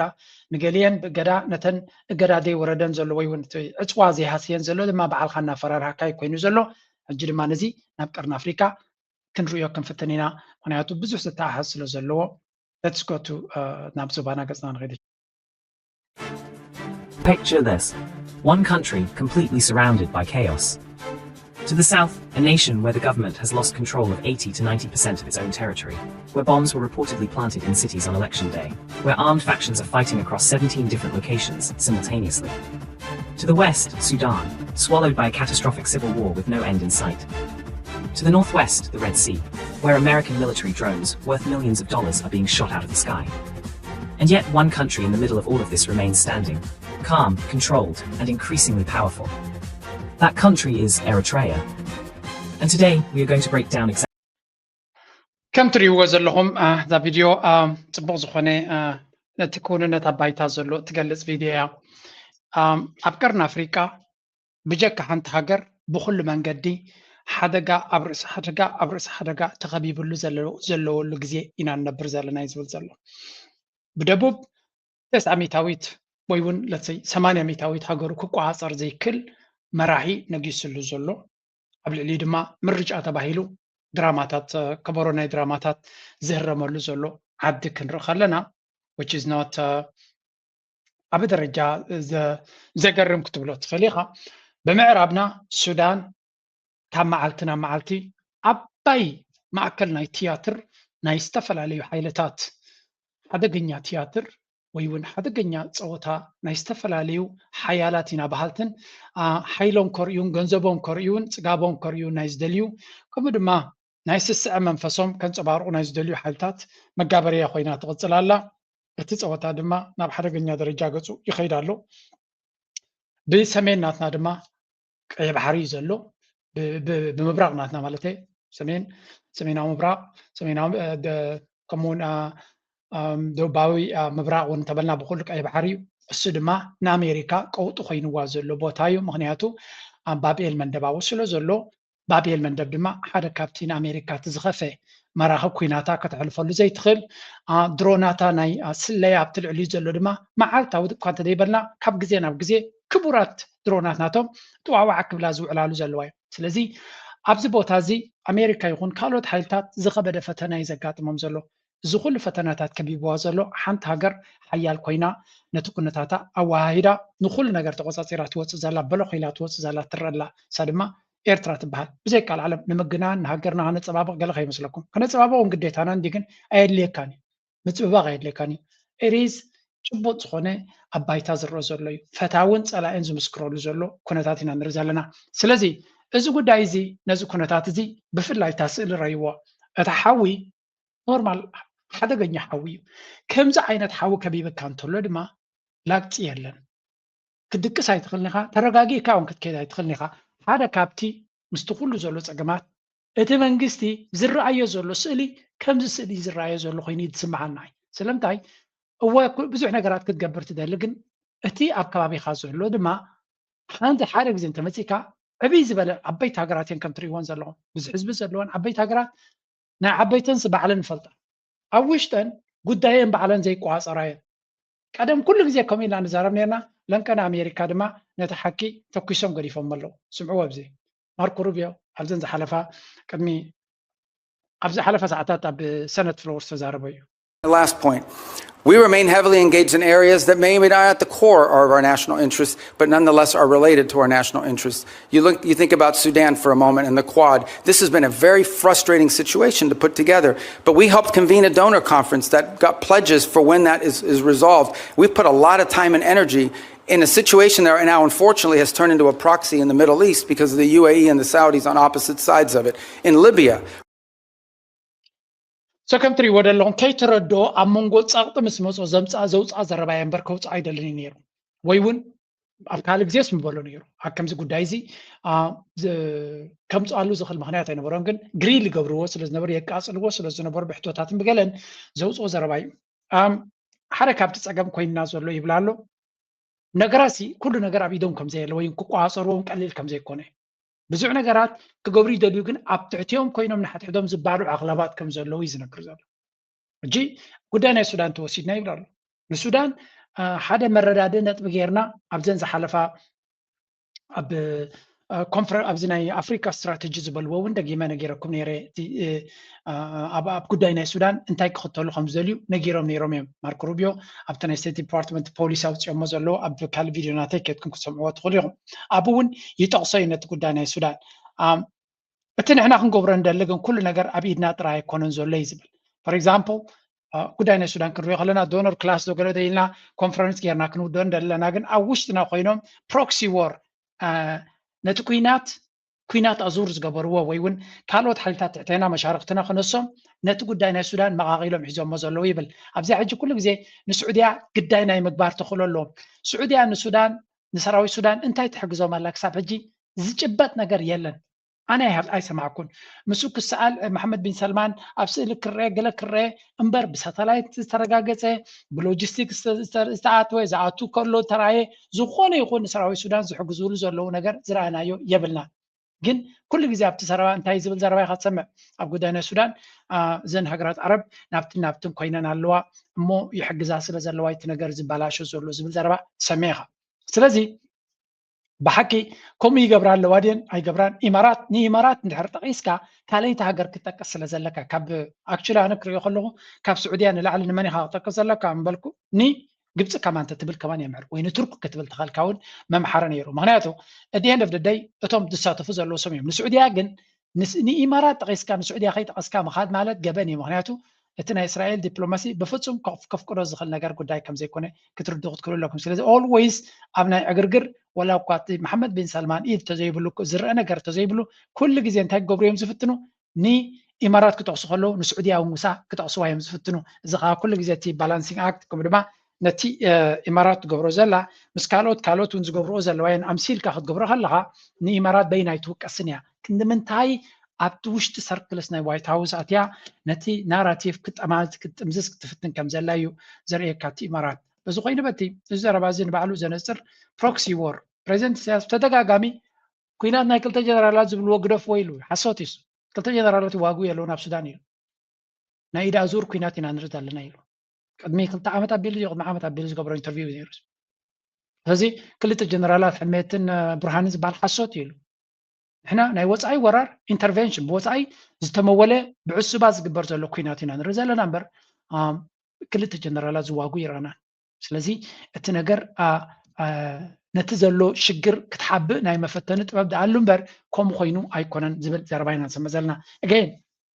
ማርኮ ሩቢዮ ዘውፅኦ ዘሎ ዘረባ ድማ ኣዝዩ ኣገዳሲ ዘረባ እዩ ነዚ ምስኡ ሓንቲ ኣገዳሲት መፅናዕቲ ወፂኣ ኣላ ክልተ ነገራት ከርእየኩም እየ ኣሜሪካ ብፍላይ ኣብ ኣፍሪካ ትኽተሎ ዘላ ፖሊሲ እንተሪኢኻዮ ዝለዓለ ጥንቃቐ ከድልየና እዩ እዚ ሓንቲ ለንቀነ ወርሒ 5 ኣሜሪካ ናታን ስትራቴጂ ዘጉልሕ ዋዕላ ጌራ ነይራ እሱ ድማ ኣብ እንታይ ዝብል ብዛዕባ ኣብ ኣፍሪካ ዘለዎም ኣጠማምታ ዝገልጽ እዩ እዚ ኣፍሪኮም ድማ ኣብኡ ተሳቲፉ መግለፂ ናቱ ይህብ ነይሩ ሕጂ ኣብ ኣፍሪካ ኣሜሪካ ቃል ዓለም ብዘይብሉ መንገዲ ዕለት 14 ወርሒ 5 2026 እዚ ጀነራል ጋርቪን ኣንደርሰን ዝበሃል ተሳቲፍዎ ዝነበረ እዩ ንምስቲ ኣፍሪካ ክሳዕ ክንደይ ነቲ ስትራቴጂ ናይ ኣሜሪካ ኣገዳሲት ምዃና ምግላፁ እኳ ኖርማል ተነበረ ኣብዚ ላትኩም እንታይ ኢሉ መስለኩም ኣብኡ ዳርጋ ኣብ ኣፍሪካ ከምቲ ናይ 1880 ወይ 1890 ክንብሎ ንኽእል ኢና the scramble of Africa ዝብልዎ ኣብ በርሊን ኮንፈረንስ ተኣኪቦም ፀዓዱ ኤውሮጳውያን ንኣፍሪካ ከመይ ጌርና መቒልና ንገዝኣ ተባሂሎም ከም ዝተሰማምዕሉ ሕጂ እውን ኣብዚ ሕጂ ኣቲናዮ ዘለና መድረኽ እቲ ውድድር ናይ ዓለምና ሓይሊ ኸይ ስለ ዘሎ ንኣፍሪካ ንሕማቕ ሃገርን ድኹም ሃገርን መቃቒልካ ፀጋታት ምምዝማዝ ከም ዓብ ስልቲ ክውሰድ ከም ዝኽእል ዘተንብህ ዘረባ እዩ እዚ እንታይ እዮም ዝብሉ ዘሎ መሲልኩም ኣብዚ the US AFRICOM has signaled a new scramble for Africa's mineral resources እቲ ሚነራል ሪሶርስ ፀጋታት ኣብ ናይ ኣገደሲ ፀጋታት ኣብ ኣፍሪካ ዘሎ ንዖም ቅድድም ናይ ዓበይቲ ሓያላት ናይ ዓበይቲ ሃገራት ይግበር ከም ዘሎ እዩ ዘጉልሕ እንታይ ኣብ ሰነት ሂሪንግ መፅኡ ዝበሎ at a Senate Armed Services Committee hearing on May 14th 2026 General Gavin RM Anderson ማለት እዩ ናይቲ ኣፍሪኮም ዝበሃል ሓላፊ ዘሎ commander of the US Africa Command stated that Africa's vast resources strategic geography ትብል ኣስተውዒልኩም ሓዝዋ vast ብዝሒ ፀጋታት ናይ ኣፍሪካ ስትራቴጂካዊ ጂኦግራፊ ዘለዎን ሃገራት ከምኡ ድማ growing population make it critical to the US national security ኣፍሪካ ብሰለስተ ነጥቢ ኣዝያ ወሳኔት ንሃገራዊ ረብሓን ድሕነትን ናይ ኣሜሪካ ኣገዳሲ ክትከውን ይብላ ኣሎ ሓደ vast resources መጠነ ሰፊሕ ፀጋታት ንኣሜሪካ ዘፀልላ ምዃኑ ክትፈልጡ ኢኹም ካልኣይ ስትራቴጂካዊ ጂኦግራፊ ኣፍሪካ ኣብ መንጎ ኩለን ኮንቲነንት ዘላ እያ ኣሜሪካ ንኣፍሪካ ሰጊራ እያ ትኸይድ ዘላ ስለዚ ኣብ ኣፍሪካ ዕቤት ናይቲ ኮንቲነንት ጥራይ ኣብ ግምት ኢኻ ንኣብነት ኤርትራ ምስ ኤርትራ ዝሰርሑ ዘሎ ስትራቴጂካዊ ጂኦግራፊ ስለዚ ሳልሳይ ድማ እቲ ሳልሳይ ነጥቢ ጠቕሶ ዘሎ ብዝሒ ህዝቢ ናይ ፅባሕ ዝዓበየ ዕዳጋ ናይ ዓለምና ክኸውን ዝኽእል ኣፍሪካ እዩ ስለዚ ኣፍሪካ ፅቡቕ ቦታ ክህልዎም ክኽእል ከም ዘሎ ስለዚ ብሰንኪ እዚ ኣገዳሲ ክሪቲካል ናሽናል ሴኪሪቲ ሕቶ ይኸውን ኣሎ ይብላ ኣሎ ሕጂ ሓደ ነገር ኣሜሪካ እዚ ነገር እዚ ወሳኒ እዩ ንዓይላ እንድሕር ወሲና እንታይ ክትገብር እያ ትፍትን መሲልኩም ወይ ኤውሮጳ ፈረንሳ ንኣብነት ንሓደ ነገር ኣገዳሲ ኢሎም ተሓሲቦም ንውረራ ነቲ ሃገር ቀደም ይብሉ ነይሮም ሎሚ እንታይ እዮም ዝብሉ ስለዚ ግብረ ሽበራ ዝበሃል ኣብቲ ቦታ ከይህሉ ክንጥንቀቕ ኣለና ገምጥልዋ እታ ዘረባ ግብረ ሽበራ ክንፈጥር ኣለና ንዑ ምክንያት ተጠቒምና ነተን ሃገራን ክምዝምዛእ ነተን ሃገራት ንምምዝማዝ ኣፍደገ ክኸፍተልና ግብረ ሽበራ ዝብል እዚ ኩሉ ገንዘብ ናብ ግብረ ሽበራ ኢንቨስት ዝገብር ዘሎ መን እዩ ነቲ ግብረ ሽበራ ድጎማ ዝገብረሉ ኣሜሪካ ተቃላሶ ግብረ ሽበራ እዚ መን እዩ ዝኸፍሎ ዘሎ እስከ ንገሩ ኣሜሪካ ግብረ ሽበራ ኢላ ኩሉ ግዜ እያ ትዛረብ ሓደ ናይ ዓለምና ዝሓየለ ብቁጠባን ብወታደራዊ ኢሉ ዝጀሃር ንዑሲ ብግብረ ሽበራ ገይሩ ክቃለሶ ኢሉ ገንዘብ ዝኸፍል ዘሎ ሓይልስ መን እዩ ቻይና ከም ዘይትኸፍል ንፈልጥ ኢና ራሽያ ከም ዘይትኸፍል ንፈልጥ ኢና ኢራን እውን ከም ዘይትኸፍል ቦጋቢሎም እዮም ከምኡ ምክንያቱ ሑቲ ሃገሮም እዮም ዘሎ ናይ ካልእ ሃገር ኣይኮኑ ዝደልዩ ዘሎ ስለዚ መን እዩ ነዚ ግብረ ሽበራ ዝኸፍሎ ተኢልኩም በዓሎም እታ ግብረ ሽበራ ምክንያት እያ ነቲ ፀጋታት ክትምዝብዝ ተደሊኻ ግብረ ሽበራ ከተበግሳ ኣለካ ንዑ ክምክት ክንከይድ ኢና ኢልካ ድማ ነቲ ሃገር ፋሕብትኒት ኢኻ እንጌራኻ ተብስል ማለት እዩ ስለዚ እንታይ ይብላ ኣሎ terrorism core General Anderson referred to Africa as the epicenter of global terrorism قالوا ለአፍሪካ ቀንዲ ማእከል ስሕበት ናይ ዓለማዊ ግብረ ሽበራ እያ ይብለኩም ኣሎ ኦ ማይ ጋድ ኢኻ ትብል ኦ ማይ ጋድ ስለዚ he claimed that ISIS ዝበሃል ናብ ኣፍሪካ ይቀይሮሞ ሱርያ ገለ ጉዳይ ስለተወደአ ሎሚ ISIS ዝብል ናብ ኣፍሪካ እያ መምፅኦም ዘሎ unfortunately ኣብ ቀርኒ ኣፍሪካ ድማ ኣብ ሶማልያ እንታይ ዝብል ጀሚሮም ኣለዉ እቶም ናይ ባሕሪ ምንቅስቃሳት ዝገብሩ ዝነበሩ ፓይሬት ስርሖም ጀሚሮም ኢሎም ኣሎ ስርሖም ስለ ዝጀመሩ ይኮኑን ክጅምሩ ስለተፈቅደሎም እዩ ንዓታቶም ንክትምክት ኢልካ ስራሕካ እንጌራኻ ክተብስል ስለ ዘለካ እስራኤል ናብ ሶማልላንድ ክትኣቱ ስለ ትፍትን ደላ ተክትገብር ኣሎ ግብረ ሽበራ ኣሎ ከባቢ ኢልካ ድራማ ክትፈጥር ኣለካ እንደን ናትካ ኢንተርቬንሽን ውሑስ ይኸውን ማለት እዩ ናትካ ምትእትታው ቅቡልነት የለዎ ስለዚ እዚኣ ፅቡቅ ጌርክ ማሕዝባ the epicenter of global terrorism he claimed that the ISIS leadership is African ናይ ISIS ዝበሃል ISIS ብመሰረቱ ክፍጠር ከሎ እስራኤልን ኣሜሪካን ዝፈጠርዎ ምዃኑ ተነፂሩ ኣብ ሱርያ ኣብ ኢራቅ ኣብ ገለመለ ክፈጥርዎ ክሉ ባዕሎም እዮም ድረብሖም ኢሎም እዮም ገይሩ ስለዚ ሕጂ ናይቲ ISIS ዝበሃል መራሒ ኣፍሪካዊ ዘሎ ይብልኩም ኣሎ ባዕሎም ዝሸምዎ ክኸውን ዝኽእል Al-Qaeda's economic engine is in Africa ናይ አልቃይዳ ቁጠባዊ ሞተር ድማ ኣብ አፍሪካ ይደሎ and that their affiliates are showing increasing connectivity on the continent እቶም ጸሎት ክትገብሩ ትኽእሉ ጸሎት ግበሩ because this means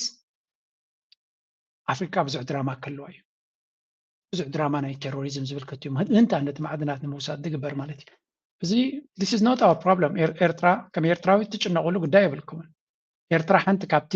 ቴሮሪዝምን ገለመለን ዝበሃል ከም ቃል ከማም ትግርኛ ግብረ ሽበራ ኣብ ካለ ዓለም በራብ ኤርትራ ሰሚዕና ይንፈልጥና ስለዚ this is not our problem መጻይ ከሆነ ይክልና ይንብልና ብፍላይ ሰውራ ወለዶ ምስ ሓለፈት ሃገር yes ከስወልኩም አይደለም ኣብ ኤውሮፓ ግብረ ሽበራ ሪና ኢና ኤርትራውያን ግብረ ሽበራ ሪና ኢና እቲ ብርጌድ ንሓመድ ኣብ ጀርመን ሎካል ቴሮሪስት ተባሂሉ ስለዚ እቲ ባህሪ ተራእይለ አይግበርን ኢልካ ትጃራ ይትኽእል ኣብ ውሽጢ ኤርትራ ግን بحيل أملاق أيقاتو من خون كساب حجي أنفتنا تسمينا ينفلتنا جن بسمين بدبو بخل كبابيخا تنقل زلو كمد ما نوزو زلو قرباب تنتلكا then كبيت سخونة بدهو كقت مكا يقولي again الزنا قرزي أبي إرترا كتقموتا كبيدي جن أيقاتو من الكاها تقلع لك نحوار أي مسألة الكادم أمريكا أينان توثيقات الكا قليل نقرا يكون زي قبرو نقرا يبلو من أوكي كفراراكم يدلنا جن هذا جزء دم مثلا كأكا أقدم كأستوعب كاتسانيكا سبوي من سيرترا نزق متات سبوق يرق متات كلو أب security مغرنا تيجي سباي كونن نتمنى سيرترا نفلان رجزوليت مغري neo-colonial logic the video argues that framing Africa as a strategically indispensable before characterizing it as a security threat requiring intensive U.S. military intervention relies on clear neo-colonial logic ስለዚህ أعتقد ميتا لكم أفريقيا بزح سقطت اللوا إزبا بزح حزب اللوا أقدر سداقا كوني جغرافيكا كمان بتاعنا استراتيجيكا وبوتات اللوا كم بدما معدنات اللوا سلازي انتهي لكم لازم بعدنا نذكر تقينا مغنيات كم فترة لنا متتاو ناي قبرش برا قطر حدا بوتانا عالمنا جلوبال ناي القاعدة واتيلو ناي كلملا ناي ايسيس واتيلو سلازي الزين نخمكت كجف باجت كنقبر لنا نافريقيا تفكيرنا هنصرح لنا زمالة بالك نتمعدنات كنوسد وراك نقبرنا إلكا ترجمات خليها سلازي نزي أستوى إلكا متمات أقداسي كون أتوم حي دلدل حيل زي دالو عموم زي دالو ويون بسبب تداليهم ده يصيرهم they will have a big problem سلازي أبزي قدايزي إرترا نقد ميت كيدا لكن ندرك صلوا قداي دما كم زي كونه ويون حنتا يقات أمن إلكا فرانكويلو تدرك صلوا يكونه معناته already ናይ ባቤል መንደብ ከባቢ ዘጋጥም ዘሎ ኩነታት ምግማት እንተ ሰሚዕካ ጥራይ ንኽት ግምቶ ከቢድ ኣይኮነን already ድሕሪ ወሽመጥ ሕርሙዝ ባቤል መንደብ ኣብ ታርጌት ዘሎ እዩ Fuel and pushing irrigation costs up fourfold. You can imagine the rest. Europe is especially exposed as it is relying on this corridor for Persian Gulf oil and LNG, particularly from Qatar. Only 14% of Europe's total energy imports come from the Middle East. But more critically, half of this continent's jet fuel and 1/5 of its diesel depend directly on the Bab el-Mandeb staying open. And the threat not theoretical. Recent conflicts have shown how easily this choke point can be closed. We don't need to sink the world. Just close the gate. Today, Bab el-Mandeb is not just a passage of water. It is a strategic pressure point. Control it and you influence global trade itself. If Sana'a closes the Bab el-Mandeb, neither humans nor እታ ስትራቴጂካዊ ሎኬሽን ዝበላ ድማ እዚኣ ትሪእዋ ዘለኹም እያ እታ ኢዱ ተንኪፋታ ዘላ ጉዳይ ጥራይ እንተሪኢኹማ it tells you everything ንምንታይ ነዚ ቦታ እዚ መቆፃፀሪ ክኸውን ከም ዝኽእል ስለዚ ቀርን ኣፍሪካ ሆርን ኦፍ ኣፍሪካ ገለመለ ክብሉ ከለዉ it is just this ኩሉ ግዜ ነዚያ ዘክሩ እዚያ ነጥቢ እዚያ ንኽንደይ ነገራት ክትንክፍ ስለ ትኽእል እዩ ይሲ ኣብ ደቡብ ናይ ሶማልያ ዝግበር ኩናት ወይ ኣብ ኬንያ ዝግበር ኩናት ንኬንያ ነቲ ከባብን ክፀሉ ኽእል እዩ። ኣብ ደቡብ ኣፍሪካ ወይ ኣብ ከባቢ ኣንጎላ ኣብ ሞዛምቢክ ዝግበር ኣብ ጫድ ዝግበር ኩናት ገለመለ ንነዊሕ ክቕፅል ኽእል እዩ። እታ ፅፍሪ ዘላታ ቦታ ኣብዚ ዝግበር ኩናት ግን ከባቢ 20% ናይ ናቹራል ጋዝ ናይ ጋዝን ናይ ነዳድን ናብ ኤሮጳ ዝመፅእ በዚ መንገዲ እዚ ዝንቀሳቐስ ነይሩ።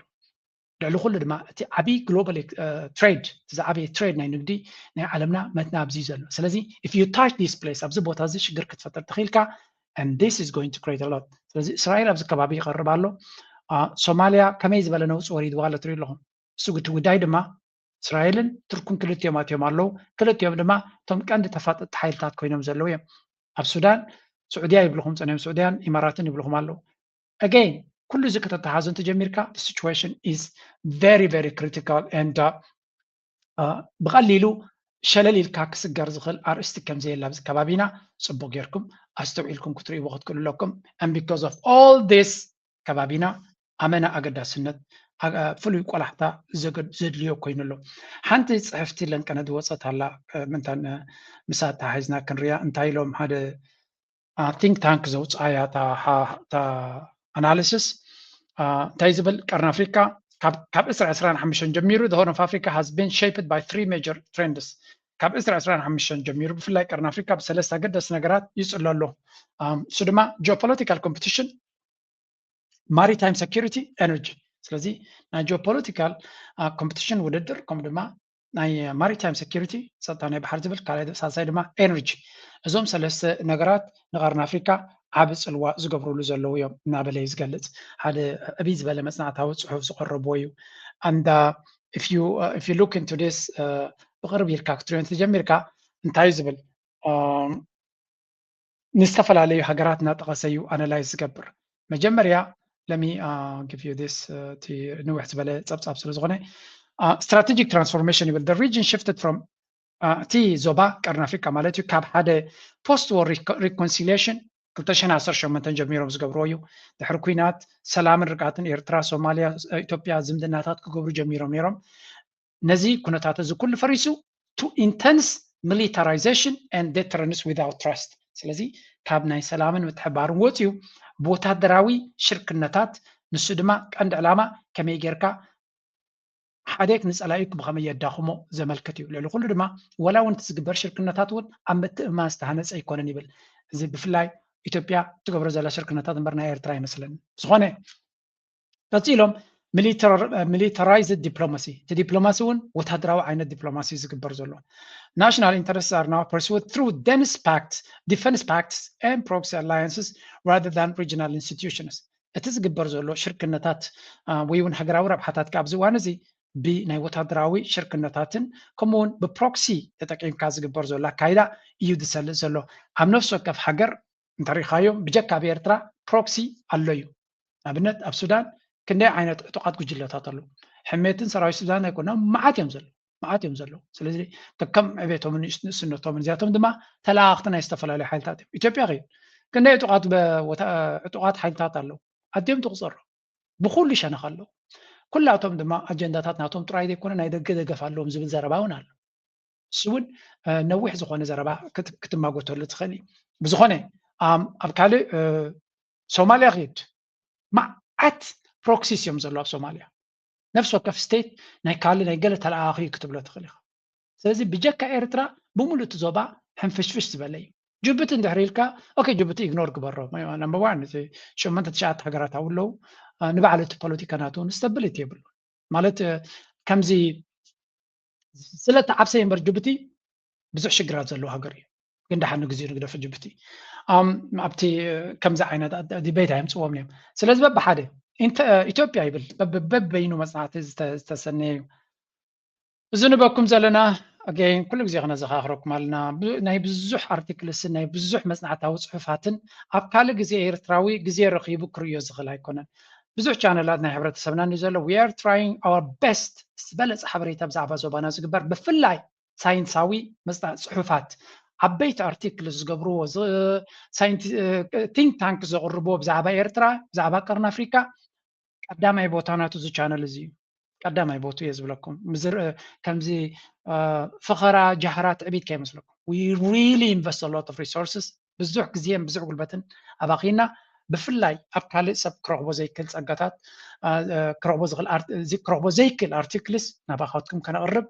تسيز بلنا كمون فيديوهات بثينك تانكس جبر بكيلات جبر كوريزنا سامرايز غيرنا نباهم نغرب لنا سلازي تباخاتكم ندلو لايك مكبار جيجان تولو معرمتا كم بدما نتي فيديو كومنت خاص حافو يوتيوب نتي تحسو صبق مخانه خفل تزيله حدا زي كون نجر جيريزريو ما نسب سلازي كون الجوريزم سلازونه كومنت تصيفكم صبق نيرو كم زنيرو لكم تصيفكم مره يحجازنتي انجيجمنت سلاز فتر نافكالوت كتك مخليز ولكم مدما ولا تقول فيديو خصد تسلچيكم كتقرص تخلو تخينكم قريسكم ازغبون سددولم مهارون كون سلازغل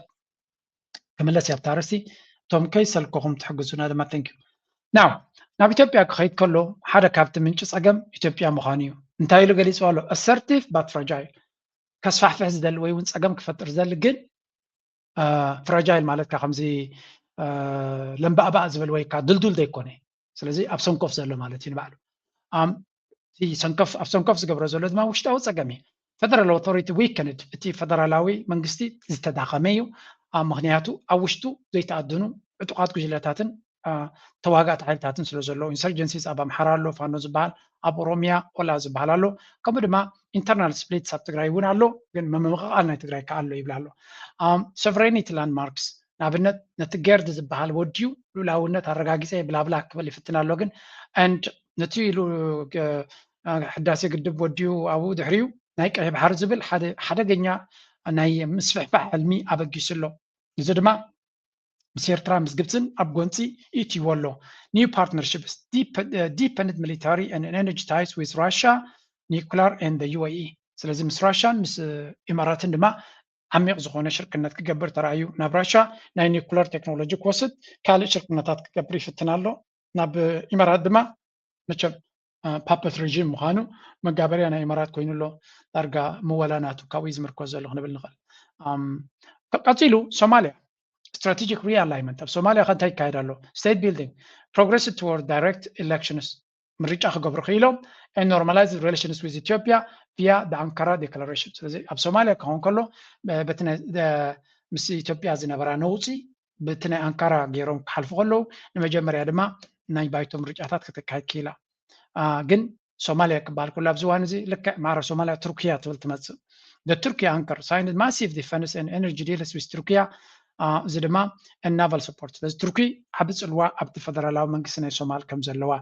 ዳትስ ዋይ ድማ ሶማል ሽግር ክጋጥማ ቱርኪ ሕማቅ ስለ ዝኾነት ኣይኮነን ንቱርኪ ከም ፀላኢ ዝርኢ እስራኤል ስለ ዘሎ ቱርኪ ሓያል እንድሕሪ ኮይና ሶማልያ ሓያል እንድሕሪ ኮይና ፀገም ከጋጥመኒ ስለ ዝብል ኢማራትን እስራኤልን ነቲ ናይ ቱርኪ ፅብለልትነት ንኸፍርሱ ልክዕ ከም ኣብ ሊብያ ኣገይን ኣብ ካልእ እውን ውድድር ከኣትዩ እቲ ሶማልያ ድማ ዝገደደ ፈተና ይመፅእ ኣሎ ማለት እዩ Salsai, the Israeli factor. Israeli formally recognized Somaliland in late 2025, a major destabilizer that drew condemnation from Mogadishu and the Arab League. ስለዚ እስራኤል ድማ ኣብ ሶማሊላንድ ኣፍልጦ ብማሃባት ያለ ኣብ ትፆታ ትዝዓበየ ዕግርግር ድማ ውመፅሎ ምክንያቱ ፌደራል መንግስቲ ናይ መቃዲሾ ከምኡውን ናይ ሶማልያ ኣብ መቃዲሾ ዘሎ ከምኡ ድማ እቲ ዓረብ ሊግ ዝበሃል ድማ ነቲ ኩነታት ብተሪር ይቃወሞን ይኹንኖን ከም ዘሎ ንርኢ ኣለና ኤርትራ ኣብ ኤርትራ ድማ ይሰግሩ ሚሊታራይዜሽን the disruptive pivot ናይ ኤርትራ ዲስትራክቲቭ እዮም ዝብሉ ረባሺ ዝኾነ ኣካይዳ ወይ እውን ስትራቴጂ ሚሊታራይዜሽን ማሲቭሊ reinforced border with ኢትዮጵያ ሓሶት ቀዳመይቲ ነጥብናቶም ሓሶት እያ ኤርትራ ግጭፍ ዝኾነ ወታደራዊ ምንቅስቃስ ኣብ ዶብ ናይ ኢትዮጵያ ገይራ ኣላ መዓስ ከቲ ዶብ ናይ ኢትዮጵያ ከፊታቶ ነይራ ኤርትራ መዓስ ከሰራዊት ካብቲ ዶብ ናይ ኤርትራ ተኣልዩ ነይሩ ኣብ ክንዲ ከምኡ ትብል ከትብልፅግና ክንዲ ምንታይ እጂ ታዘረባ ናይ መን እያ ነይራ ኢትዮጵያ እዩ ሰራዊትን ኣብ ኤርትራ ዘፀገ ነይሩ ኤርትራ ኩሉ ግዜ ቦቱ ዝሓለወ ነይሩ ግን ናብ ኤርትራ ክኸውን ከሎ ብግምጣል እዩ ከምኡ ድማ withdrew from IGAD to signal a total diplomatic defiance ከምኡ ድማ ካብ IGAD ወፅያ ጠቕላላ ተሓታቱ ብዘይብሉ መንከማይ ባህሊ ዓይነት ኣካይዳ ዝመስል እዩ ዲፊያንስ ማለት ነቲ ዘሎ ኣንፃሩ ምኻድ ማለት እዩ ከምኡ ድማ ኢጅፕት ኣክሰስ ምስ ኢጅፕት ትገብሮ ዘላ ከም ሓደ ሕማቅ ገይሮም ኣክሰስ ማለት ኩሉ ግዜ ንሕማቅ ዝጥቀሙሉ ቃል እዩ ናቶም ክኾን ከሎ ኣላያንስ እዮም ዝብልዎ ናይ ፀላእቲ ክኾን ከሎ ኣክሰስ እዮም ዝብልዎ ንሕማቅ ኢልካ ትገብሮ ሽርክነት ዝመስል ቃል እዮም ጥቀሙ ኣብዚ ፎርመድ ሊቶራል ብሎክ ሊቶራል ብሎክ ማለት ብዙኾነ ይኹን ኣገባብ ሕማቅ ክኾነ ይግብኦን እዩ ሊቶራል ስቴት ማለት ሃገራት ንልኡላውነተን ናይ ልኡላውነት ሽርክነት ማለት እዩ ቀይ ባሕሪ ሲ ነተን ልኡላውያን መሬት ሃገራት ዝምልከት እዩ ምክንያቱ ናተን ንኣብነት ኣብ ባልቲክ ኬድካ ኣብኡ ዘየለ ሃገር ኣብቲ ዘረባ ይመፅን እዩ ኣብ ካስፒያን ኬድካ ከምኡ እዩ መብዛሕትኡ ግዜ እቲ ዝግበር ብሎክ ተናው ዘለዋ ሃገራት እዮም ዝገብሩ ኣብ ቀይ ባሕሪ ክኸውን ከሎ ካልኣርስቲ ብዝኾነ ምስ ግብፂ ገይሮም ንቀይ ባሕሪ ከምኡ ድማ ሕጂ ንሶማልያ ውፅኦም ብሱዳን ተኪኦማ ኣብ ቀይ ባሕሪ ይኹን ኣብ ካልእ ሓያል ሽርክነት ይገብሩ ከም ዘለዎ ይገልፅ ኣብዚ ስለዚ ግን ብፅቡቅ ይርእይዎ ከም ዘየለው ብሕማቅ ዓይኒ ዝጥመት ኢና ንርኢ ዘለና ካልኣይቲ ማሪታይም ኤነርጂ ሴኪሪቲ ሬድ ሲ ፖላራይዜሽን ቀይ ባሕሪ ዝበሃል ናብ ምትፍናን ገፁ ይኸይድ ኣሎ ኣብ ክልተ ብሎክ ዝተኸፍለ እዩ ይብላ ኣሎ ግብፂ ኤርትራ ሱዳን ብሓደ ሊቶራል ስቴትስ ኢትዮጵያ ፐርሱት ኦፍ ኣክሰስ ስለዚ ኢትዮጵያ ኣክሰስ ክህልዋ ሓሰት እዩ ዝንባሃሉ ብወራር ዝደሊ ዘሎ ተን ካልኦት ከዓ ነቲ ዋናታት ናይ ቀይ ባሕሪ ኮይነ ሽርክነት ትገብር ኣለዋ ስለዚ ኢትዮጵያ ከም ወራሪ ክመፅእ ዝግብኦ እዩ ግን ኣብዚ እውን ንኢትዮጵያ ኢዚ ወይ እዮም ዝህብዋ ኩሉ ግዜ ፍቑስ ዝበለ ጠማምታ እዮም ዝገብሩላ ምስቲ ዘለዎ ኩሉ ግዜ ሕማቅ ዝፅሕትር ንሱ ክነሱ ፓይረሲ ኤንድ ድሮንስ ሓደ ካብቲ ኣገዳሲ ትኾኑ ዘሎ ድማ እቶም ፓይረሲ ዝበሃሉ ፓይረሲ ሬዚዩምድ ኦፍ ደ ሶማሊያ ኮስ ኣብ ከባቢ ገማግም ሶማልያ እቶም ሸፋቱ ናይ ባሕሪ ስርሖም ጀሚሮም ኣለዉ ብለው and as global petrols shifted to the Houthi conflict ስለዚ ኢትዮጵያ and Somalia both expanded domestic drone capabilities ኢትዮጵያን ሶማልያን ድማ ክልቲኦም ናይ ድሮን ምፍራይ ዓቕምታቶም እናሓየሉ ይመፁ ኣለዉ ይብላ ኣሎ መቸም ንርኢ ክልቲአን ተን ዝተዳኸማ ሃገራት ሰንየን ግን ኦኬ ብሉ ኢኮኖሚ ኤነርጂ ንኣብነት ኣብ ኤነርጂ ሶማልያ ምስ ብመንገዲ ቱርክ ጌራ ነዳዲ ከተውፅእ ጀሚራ ኣላ ኢትዮጵያ ድማ ነቲ ናይ ጋዝ ብመንገዲ ጅቡቲ ጌራ ከተውፅእ ጀሚራ ኣላ ስለዚ ናይ ጋዝን ናይ ነዳድን ከዓ ብሉ ኢኮኖሚ ኣብ ክልቲኡ ይርአ ኣሎ ማለት እዩ moved from a development goal to primary political weapon ማለት እዩ እዚ energy moved from a developmental goal to a primary political weapon ይብላሉ strategic outlook ንዝመፅእ ዘሎ 2026 እንታይ ይብላ ኣሎ zero sum logic ኣብቲ ከባቢቲ ዜሮ ድምር ውድድር ይዝካየድ ዘሎ ይብላ ኣሎ interdependencies exists trade energy but states view it through a lens of leverage rather than cooperation ኩሉ ትሽርክነታት ዝፍጠር እውን ኣክንዲ ናይ ቅዱስ ዕላማ ክትረብሓሉ ምፍታን ኩሉ ግዜ ከም መጣልዒ ካርዲ ወይ እውን ከም ሌቨሬጅ እናተጠቀምካ ንሓትሕትካ ክትጎድእ ትጥቀመሉ ኮይኑ ኣሎ ንኣብነት ኢትዮጵያ ብጅቡቲ ትጥቀመሉ ዘላ ኣክንዲ ንዑ ከተማዕበሎ ምፍታን ከመይ ጌርካ ንተሓናነቕ ጥራይ ዝረአ ዓይነት ኣካይዳ ዘለዎ ዞባ ዚሮ ሰም ጌም ብብዝሒ ዝረኣየሉ ዞባ ኮይኑ ኣሎ እቲ ቀርኒ ኣፍሪካ እናበለ ይዛረብ ዝኾነ ኤክስተርናል ዶሚኒያንስ ድማ ናይ መወዳእታ ናይ ደገ ሓይልታት ድማ ብብዝሒ ኣብቲ ቦታ ይረኣዩ ኣለዉ regional stability now depends more on external mediators Turkey, UAE, USA and than on African-led institutions ነቲ ሽምግልና ናይ ዝኾነ ይኹን ፀገማት ድማ ናይ ደገ ሓይልታት እዮም ክገብርዎ ዝኽእሉ እምበር እቲ ልሕልሑ ዝኾነ ሕብረት ኣፍሪካ ዝኾነ ነገር ክገብር ኣይክእልን እዮም ዝብሉ ዘሎ ኩሉ ዝትሪእዎ ዘለኹም ድማ ኣብ ከባቢና ነዚኣ ጉዳይ እዚኣ ከጉልሓልኩም ኢለ ዘምፀኽዎ እዩ ኤርትራ ከመይ ዝበለ ከቢድ ዝኾነ ብድሆ ኣከባቢ ኣለዎ ወላ እኳ ንብዙሕ ነገር መኪታ ትወፅእ እንተላ ካብ ቀፂልና ናይ ቀርኒ ኣፍሪካ ድማ ንጀምር ናይ ቀርኒ ኣፍሪካ ደይኮነስ ኣብ ውሽጢ ሕድሕደን ዘሎ ፀገማት ከዓ Political development is drawing fresh attention across the Nile Basin and the Horn of Africa. According to a report cited by Addis Standard and originally attributed to Al-Mahajik, South Sudan has requested the closure of an Egyptian military-linked facility located in Pagak, a strategic border town near Ethiopia.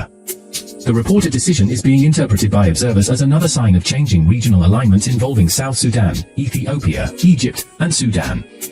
While officials from the countries involved have not publicly framed the move as a major diplomatic shift, the reported closure comes at a time when political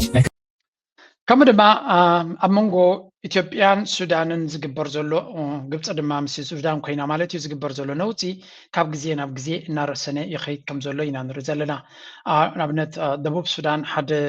ናይ ግብፂ ወታደራዊ ቤዝ ዝነበረ ኣብ ከባቢ ዶብ ናይ ኢትዮጵያ ዝነበረ ዝብልዎ ዘለዉ ከም ዝዓፀወቶ ይብልዎ ኢትዮጵያን ብዙሕ ዘጋውሕዎ ነገር እዩ ግን ሱዳን ሲ እንታይ ክትገብር እያ ናይ ደቡብ ሱዳንን ገለን የገድሳን እዩ ግን ጠቕላላ ክትዓፅዋ ስለትደሊ ክትከባ ስለትደሊ ኢትዮጵያ ግን ብሓፈሻ ክንሪኦ ከለና እቲ ጋምቤላ ዝበሃል ዞባ ዕጡቕ ሓይሊ ኣለዎ ንሱ ድማ ኣብ ሱዳን እዩ ዘሎ ምስ ግብፂ ድማ ርክብ ኣለዎ ኣብ ፅምዶ እውን ተሳቲፉ ነይሩ ትዝክርዎ ኮይንኩም ሱዳን ዝቋፀሮ ሰራዊት ሱዳን ዝቋፀሮ ድማ ሰራዊት ሱዳንን መንግስቲ ሱዳንን ምስ ግብፂ ኣዝዩ ጥቡቅ ዝኾነ ሽርክነት ስለ ዘለዎ ኣብ ዝኾነ ቦታ ቤስ ክገብር ክእል ዝኽልኩሉ ሓይሊ የለን ኤርትራ ብዓብዩ ምስ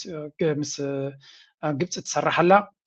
ሶማልያ ድማ ኣብ ሶማልያ ድማ ግብፂ ከም ኣቃብ ሰላም ኮይናት እዩ ስለዚ ኢትዮጵያ ንምኽባብ they have everything ኣብ ኢዶም እዩ ዘሎ ደቡብ ሱዳን ዝበሃል ሃገሩ ክቋፀር ዘይክእል ኣዝዩ ዝተዳኸመ መንግስቲ እዩ ዘሎ ኣብዚ እዋን እዚ ምንትሩሱ ድማ ኣሜሪካ ትቦ ዝነበረት ሓገዝ ጠጠው ኣቢላ ብዩኤን ዝመፅእ ዝነበረ ሓገዛቱን ተጓዲቡ ደቡብ ሱዳን ከቢድ ዝኾነ ወጥሪ ድዩ ነቲ መንግስቲ ገጢሞ ዘሎ ምስቲ ውግእ ናይ ሱዳን ድማ ነቲ ነዳዲ ናቶም ንኸይሸጡ ብዙሕ ፀገማት ይፈጥረሎም ኣሎ ብሓፈሻ እቲ ሃገር ቀሊል ዘይኮነ ፀገም ኣለዎም ወላ እኳ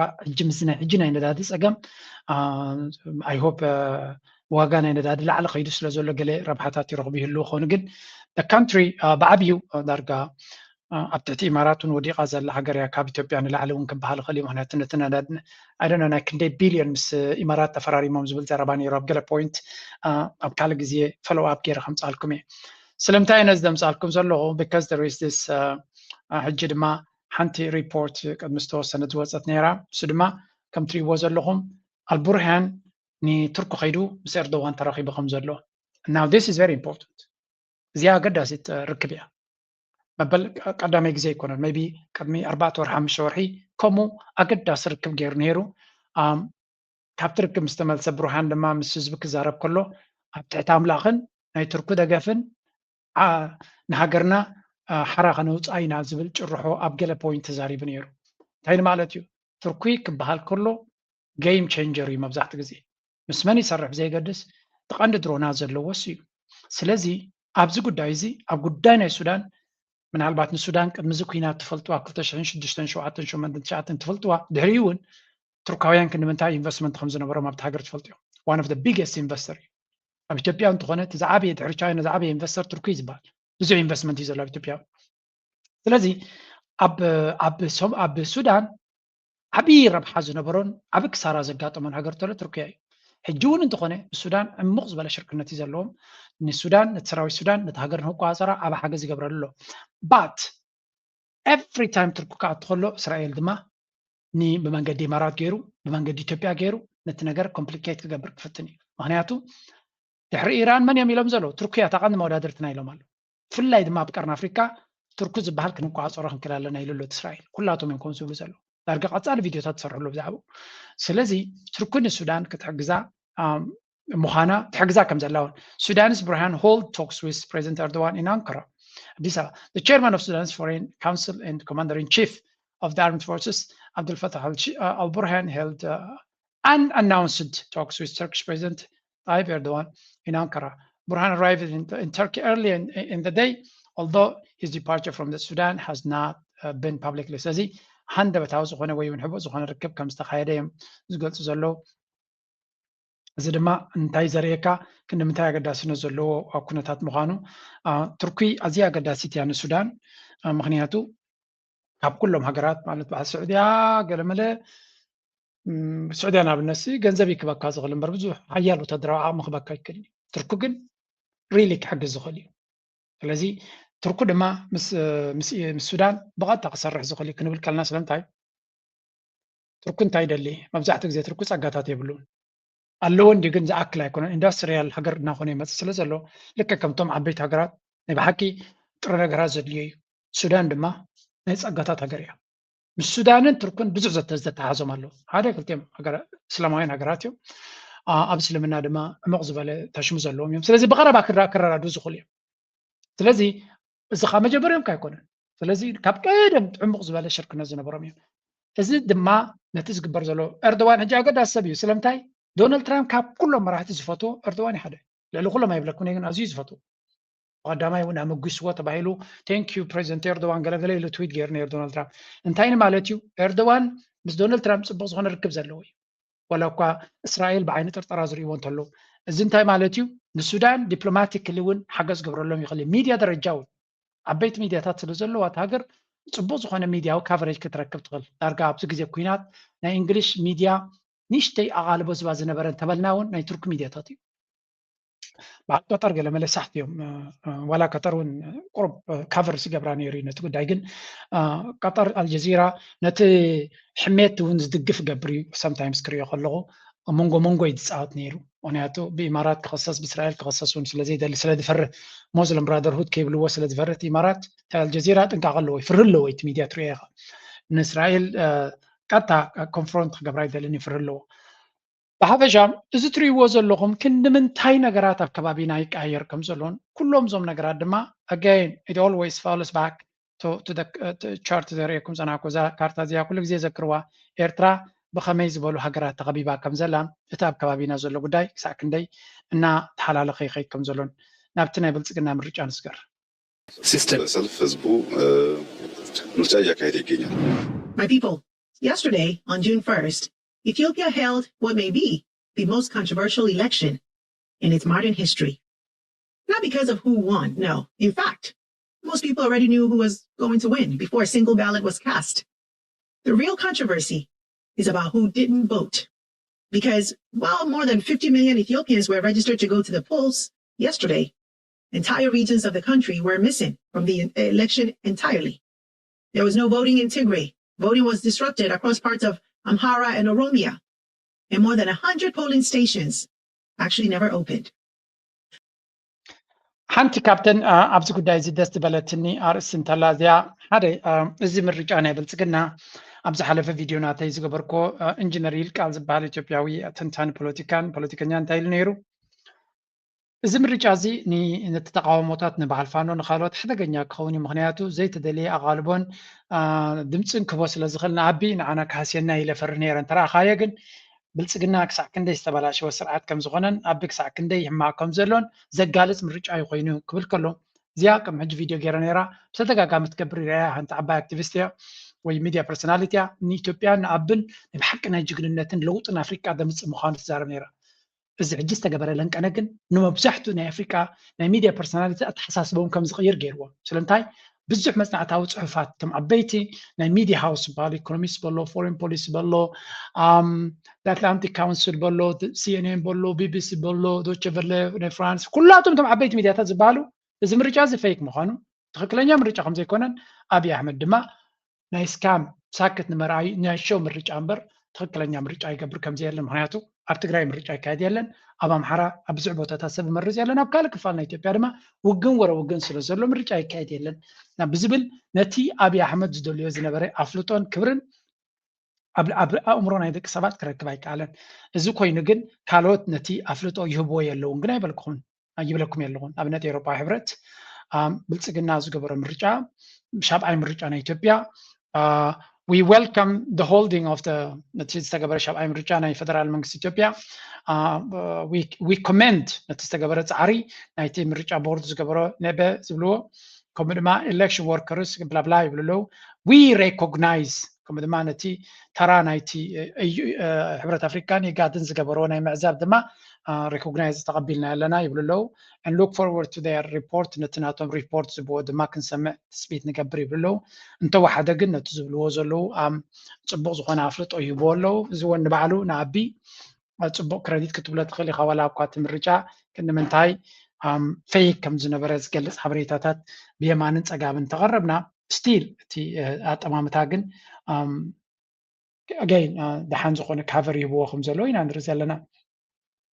حكم يوم كهم غلو تهجر already أبيجوك تحويون قريبا سلزلا حركة لن كنوات يزلو ريبورت بلتقنا نزلو زياسة زيا زبالتني أبيك تجلس تخلي هاي لما مالت معناته تكون تاتنا إثيوبيا نزيا بزاس زيا قد جلس تخل سلمتين دهريلكا أديس أبابا تمع بلا اللايبل قال إثيوبيا بمولو كيناتن ورا كيناتن نحت حدا ما بزبال علو زلو مدرخ بنا أبي عيني إثيوبيا سلام كم زلان متشوت كم زلان كيريز قال زلو سلزي pretty much بزاس زيا كنت قلت تخلي خا نتكون تاتنا ناي إثيوبيا زكاة زلو يمزلو زلو anyway أبي حمد حنتي مردز وخنت أقاتي ما طلع نساد ما أنت مسيلكم تاجر بزعدا كم زلون نتعدا نمغفال أبزح يشجر كم زلون كقلت صنيعون علوني نوع جريو جد ما نتعدا ناتو نمغفال ቶም ቦንድ ሂቦሞ ዝነበሩ እንድሕር ዘይትበና ኮይንካ ክንካሰስ ኢና ኢሎም ምሱ ኣብ ክሳኣት እዮም ኣለዉ እዚ ከዓ ኦልሬዲ ኢትዮጵያ መጀመርያ ዕዳኣ ክትከፍል ዘይትኽእል ሃገር ተባሂላ እያ ሕጂ ድማ ነቲ ዕዳኣ ስለ ዘይትኸፍል እቶም ዘይተኸፈሉ ቦንድ ሆልደርስ ማለት እዩ ክንደይ ኸ ዕዳ እቲ ክኸፍልዎ ዘለዎም 1 ቢልዮን እዩ ስለዚ እዚ ኩሉ 140 ገለ ቢልዮን ቁጠባ ኣለኒ ዶ ገለ ዶ እናተባህለ ከሎ ዕዳኻ ዘይምኽፋል ማለት እቲ ዝኸፈየ ኣብ ዓለም ዝኾነ ትካል እንተለካ ትፈልጦ ኢኻ እዚ ዕዳኻ እንተደይከፊልካ ከም ብሓድሽ ዕዳኻ ዘድልየካ ተኮይኑ ዝበካ ሰብ የለን ምክንያቱ ዕድኡ ክኸፍል ዘይክእል ዝብል ሽም ስለ ዝወሃበካ ካልእ ዘራርባ ቅድሜኻ ንዘለቅሕዎ ክመልስ ዘይከኣለ ንስኻ እንተለቂሕካ እንታይ ክትክንታይ ከም ዝፅበየካ ንምንታይ ከይከኣለን ገንዘብ ስኢነ ኢልዎ ስለዚ ይልምን ኣሎ ንሱ ገለ መዋፅኦ ግበሩለይ ይብል ኣሎ እቶም ቦንድ ሆልደርስ ድማ ኣይዋፃናን ኢሎም ከዓ ንሳቶም ኣብዮም ኣሎ ማለት እዩ ስለዚ international creditors have rejected Ethiopia's revisited 1 billion euro bond restructuring plan and are now threatening to sue the Ethiopian government in English courts. ስለዚህ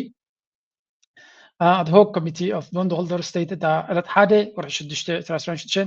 Ethiopia's latest offer tom euro bonds ዝበሃሉ individuals ትካላት ኮይኖም ከምዚ ሃገራት ዘይኮኑ ማለት እዩ ኣለቂሖሞ ዝነበሩ ከፈሎም ስለ ዘይከኣለ ኣሻላሻል ግበሩ ንዝበለ ድማ ናይቲ መንግስቲ ዘቕርባ ሕቶታት ሓሳብ ድማ ክቕበልዎ ኣይደለዩን ስለ ዘይዋፆም ስለዚ some members listed intend to press forward with legal claims to reinforce their rights under the 6.0 euro bond notes negotiations collapses ትዝግበር ዝነበረ ዝርርብ ከም ዝወደቀ እዮም ዝነግሩ ዘለዉ ስለዚ ኣብ ቤት ፍርዲ ኣለቃሕናትካ ተኸሲስካ ድማ ተታዓዊቱ ካብቲ ዘለካ ኤርላይንስ ናትካ ሸጥካ ዲኻ ገለ ነገር ሸጥካ ገንዘቡ ክትቦ ኢኻ ትግደድ ምክንያቱ ኣለቃሒ ቀዳማይ ስለ ዝኾነ ክወሃብ ዘለዎ ስለ ዝኾነ ብሕጊ ከም ትሪእዎ ዘለኹም ኤርሊ ዲል ኣብ ቅድሚ ሕጂ ክንደይ መሳጅ እናገበሩ እናተባብዑ ግደፍ እናበሉ IMF ወርልድ ባንክ ገለመለ እናበሉ እዮም ኣፅኒዖሞም ሕጂ ግን ምስቲ ኩነታት ናይ ኢትዮጵያ ትኸዶ ዘላ ካልእን ጠቕላላ ሕማቕ ስለ ዘሎ ካብ 2023 ጀሚሮም ዕዶም ከም ዘይከፍሉ ሃገር ተባሂሎም እዮም ሳብ ሕጂ ድማ ብሽፋንን ብድጎማን ይንቀሳቀሱ ከም ዘለዉ ኢና ንርኢ ዘለና these are all interesting things ግን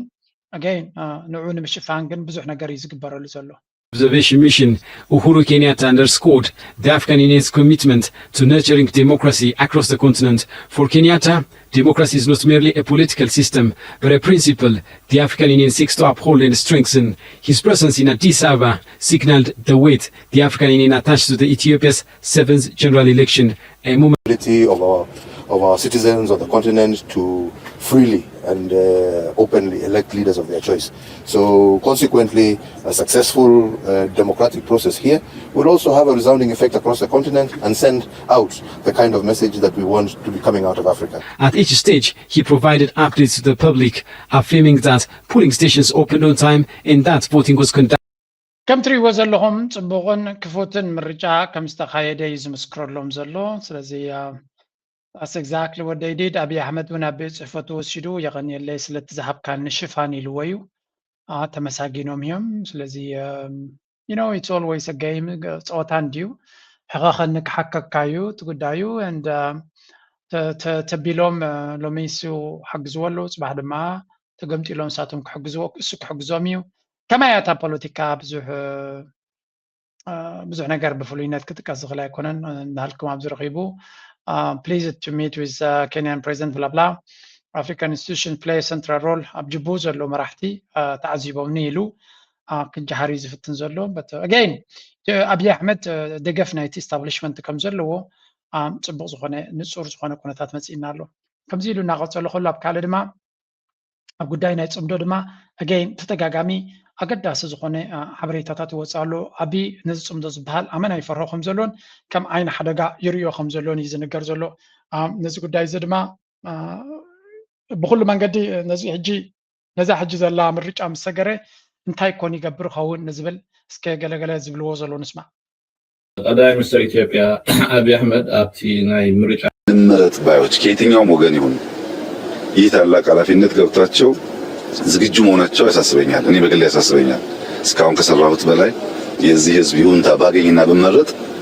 ምን አድርጌ ነው የምከሰው የሚለው ጉዳይ የጽምዶ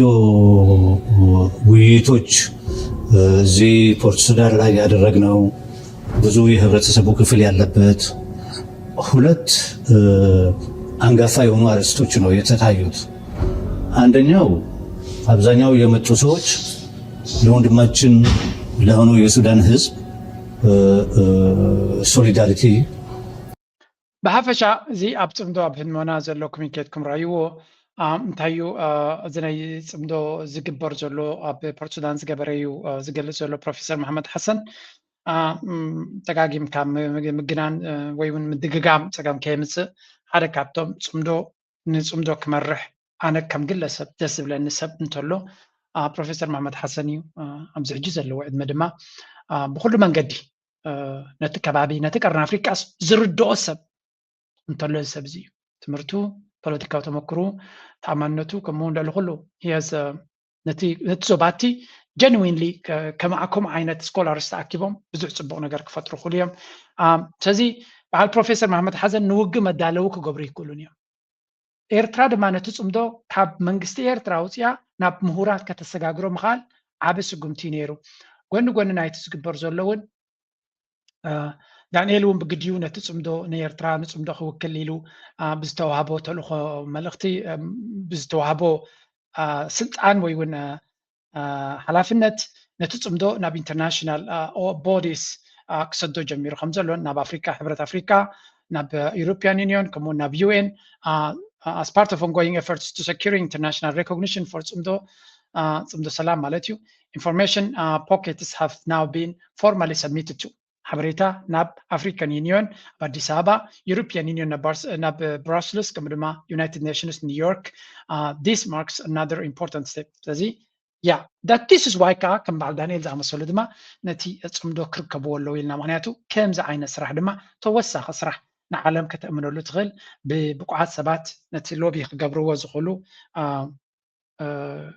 ናብኦም ከተሰጋግሮ ከለካ ተወሳኺ ሓይሊ ትረክብ ንዳንኤል ተኽላይ ኣብ ፕራይቬቱን ክብሎ እንደ ነዛ ፅሕፍቲ እዚ ኣብ ፌስቡክ የረኺበ እያ ዳንኤል ብዘይከኣል ዓለም ኣብ ኤክስ ክፅሕፍ ክኽእል ኣሎ ቅድሚ ሕጂ እውን ነጊረ ግን ኣይርስዓ ኮይኑ ኣብ ኤክስ ግድን ክመላለስ ኣለዎ ምክንያቱ ኣብ ፌስቡክ ኣነ ኣብ ኩሉ ሚድያ እንድየ ዘለኹ ፌስቡክ ክሪኦ ከለኹ ዝፅሕፎ ሰብ ዝምልሶን ዝርዮን ሰብ ይርየ ኣብ ኤክስ ዘሎ ሰብ ግን ውሑድ ሰብ ይድርዮ ግን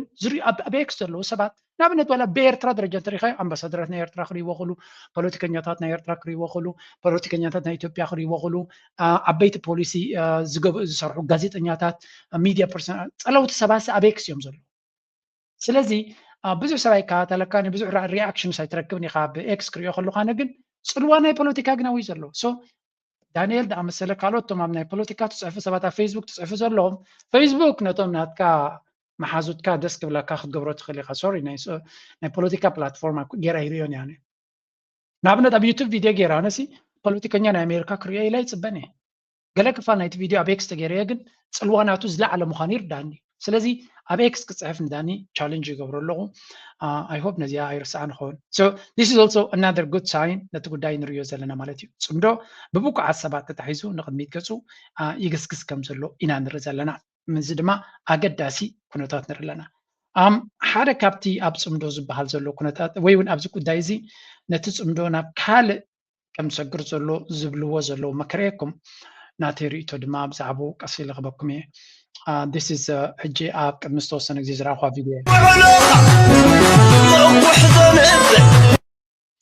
እዚ ትሪእዎ ዘለዎም ኣብ ዶባት ናይ ኤርትራን ኢትዮጵያን እዩ ሰራዊት ናይ ኤርትራን ሰራዊት ናይ ትግራይን ይራኸቡ ከም ዘለዉ ዘርኢ ቪድዮ እዩ ናቕፋ ፕረስ ያውፅዎ ነይሩ መቸም ስለምንታይ ይገብርዎ ኣለዉ ስለምንታይ እዚ ዝግበር ዘሎ ንዝብል ኣገዳሲ እንድዩ ኣገዳስነት ክህልዎ ይኽእል እንድዩ ግን ሜቢ ነገራት ናብ ካልእ ገፁ ክኸይድ ከም ዝኽእል ዘተንብእ ኮይኑ ይስማዓና ዋላ እኳ ደለይቲ ሰላም እንተኾና ወታደራዊ ምትእስሳራት ዋላ እኳ ነቲ ዞባ ኣገዳሲ እንተኾነ ግን ኣብዪ ኣሕመድ ድሕሪ እቲ ኩናት ድሕሪ እዚ ፅምብል ምርጫ ነዚ ፅምዶ ዘለዎ ኩነታትን ርኢኻ ናብ ካልእ ገፁ ክኸይድ ይኽእል እዩ እስከዚኣ ትስማዓያ ከነተሓዞ ንእሽተይ ማለት እዩ ዘሎ እዩ ዝገልፅ ዘሎ ስለዚ እቲ ዝብሎ ዘሎ ነቲ ኣብ ባይታ ዘሎ ነገር ኢግኖር ዝገበረ ምዃኑ ብምንታይ ካትርኢ ነዚ ኩናት እዚ እናተካየደ ኣብ ትግራይ ምርጫ ኣይተገብረን ኣብ ኣምሓራ ከባቢታት ዘይተገብረሉ ኣሎ ብዙሕ ቦታታት ሴኩሪቲ ምክንያት 150 ነውጣታት ምርጫ ከይተገብረሉ ተሪፉሎ እዚ ኩሉ ዝኸውን ዘሎ ንውፅኢት ናይ ምንታይ ኢልካ ብዛዕባኡ ጀኒን ዝኾነ ገምጋም ምግባር እውን የለን ስለዚ እዚ ስራሕና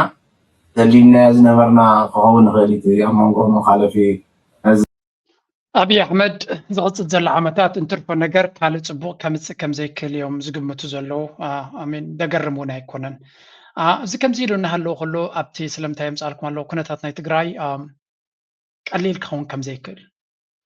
መሬትካ ርክብ እዮም ዝብልካ ዘሎ ስኽበል ህዝብካ ይበተን እዮም ዝብሉና ዘሎ ስኽበል ሕድሪ ስዋኣትካ ከይትዝክር ስዋኣትካ ኮንቲ እዮም እንዳውም ዝክረ ሰማዕታት ከይትገብር እዮም ዝብሉና ዘሎ ብጣዕሚ ጭከናት እዮም እዚኣቶ ህዝቢ ትግራይ ተንበርካ ባህልኻ ቋንቋኻ መሬትካ ከይትሓትት ብልፅግና መፍትሒ ኣካልካ እዩ በልፅግና ጆኖሳይድ እናፈፀመ መፍትሒ ክበካ እዩ ሕጂ እቲ ብትግራይ ዘሎ ዘረባ ክትሪኦም ከለካ 2-3 ዓይነት ነገር ኢኻ ትርኢ ጣሸ ቅድሚ ውግእ ዝነበረ ባይቶ ትግራይ ላዕለዎት ሽሞታት ኣጽዲቁ ናይቲ ኣማኒኤል ኣሰፋ ድማ ምክትል ፕረዚደንት ገይሩ ሸይምዎ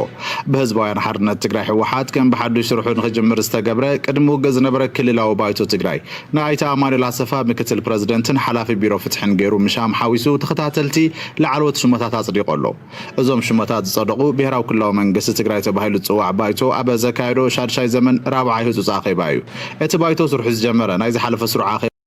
እዚ እውን ሓደ ምዕባለ እዩ ብልፅግና ዘይሕጎሰሉ ዘሎ እዩ ብሕም ዝበለ ይተሓጎም ዝብሉ ዘለዎ እዮም ተጋሩኻ እዚ ታናይ ቆብሎክ ስለ ዘለ ኣዲስ ኣበባ ኸይዶም ዘለዉ ኣዲስ ኣበባ ከም ደጀኖም ብልፅግና ከም ደጀን ኢትዮጵያ ከም ደጀን ሪኦማ ዘለዉ ናይ ዕላማ ናፅነት ከሊሶም ናርክሶም እዮም ኣብነታት ከዓ እዮም ብጭቡጥ ተግባር ዝስራሕ ዘለዎ እዚ ሕዚ ናይ ብሄርተኛት ኢና እቲ ብሄር ዝኾነ ነገር ነቲ ብሄርተኝነት ዝጉትት ነገር ኣይንሰርሕን እዞም ኣካላት እዚኣቶም ትውድቡን ዘይፈልጦ ትውድቡን ዘይወሰኑ بسم تودب أو من قصة دريت لو تصبح ناس ورث الحمام بتشوف مالتي دريت لو تصبح تغير هذه نبيت مخ سلاما لو تندي سلام النوس نجار ماله هذه نواتي ولا زما كذا لمن وكيله لازم قصة علامات هاي لازم قصة علامة بقاندو هاجر نتجري ممكن مخانو بيهتني نتجري ممكن مخانو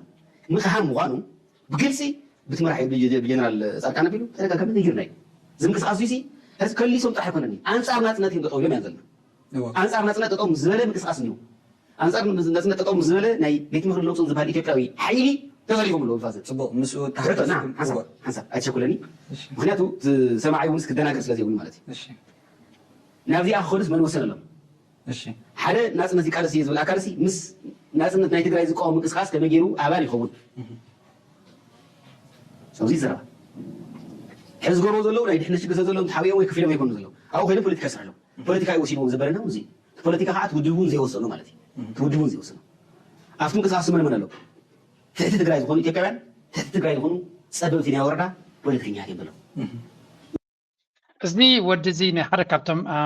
ኣዝዩ ንፁር ዝኾነ መርገፂ እንተወሓደ ንረብሓ ናይ ትግራይ ዘለዎ እዩ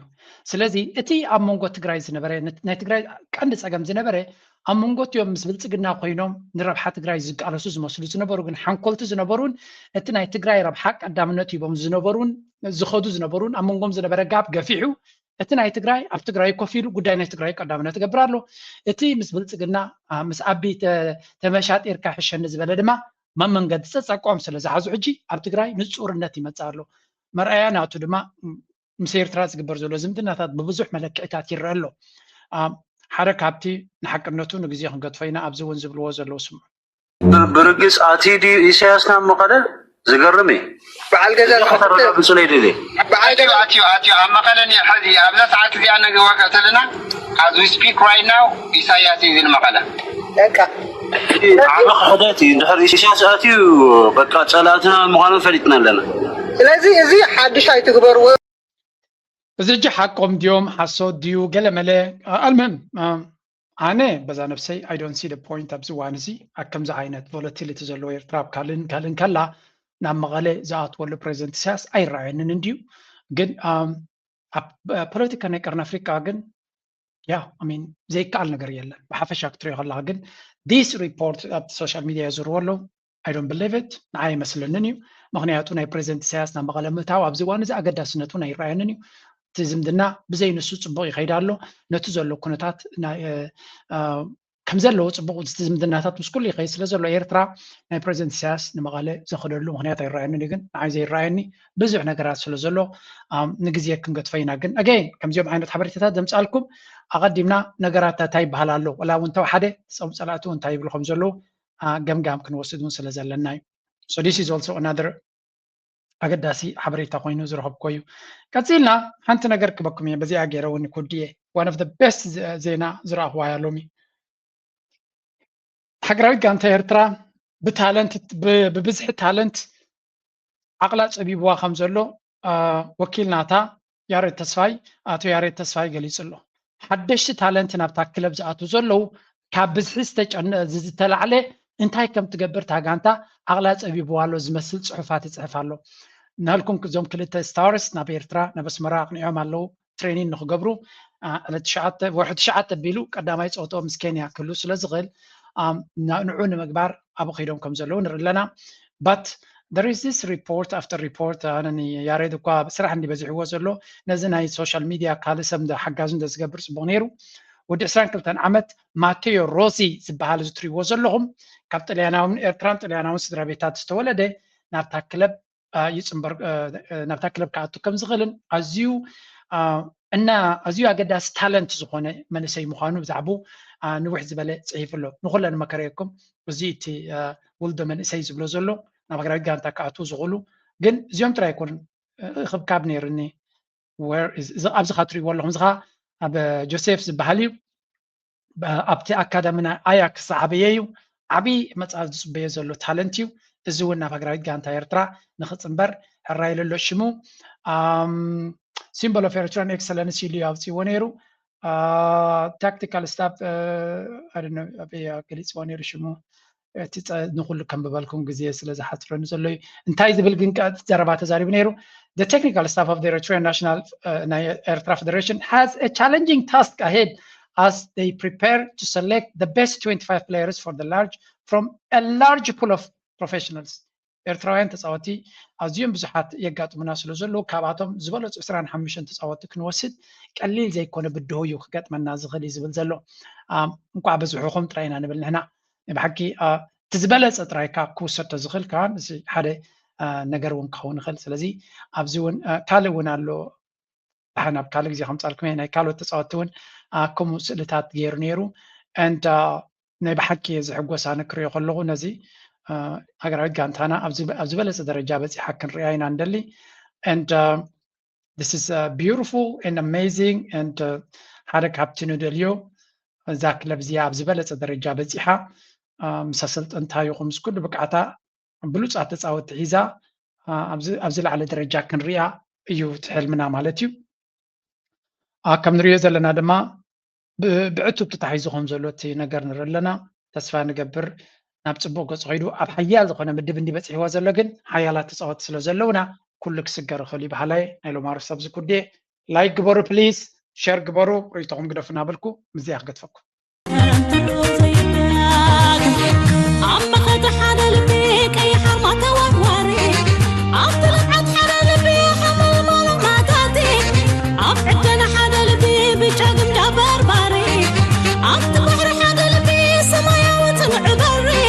بحبرة صندقنا زقلت كم تحسبي بزي كويا نقولو تنبه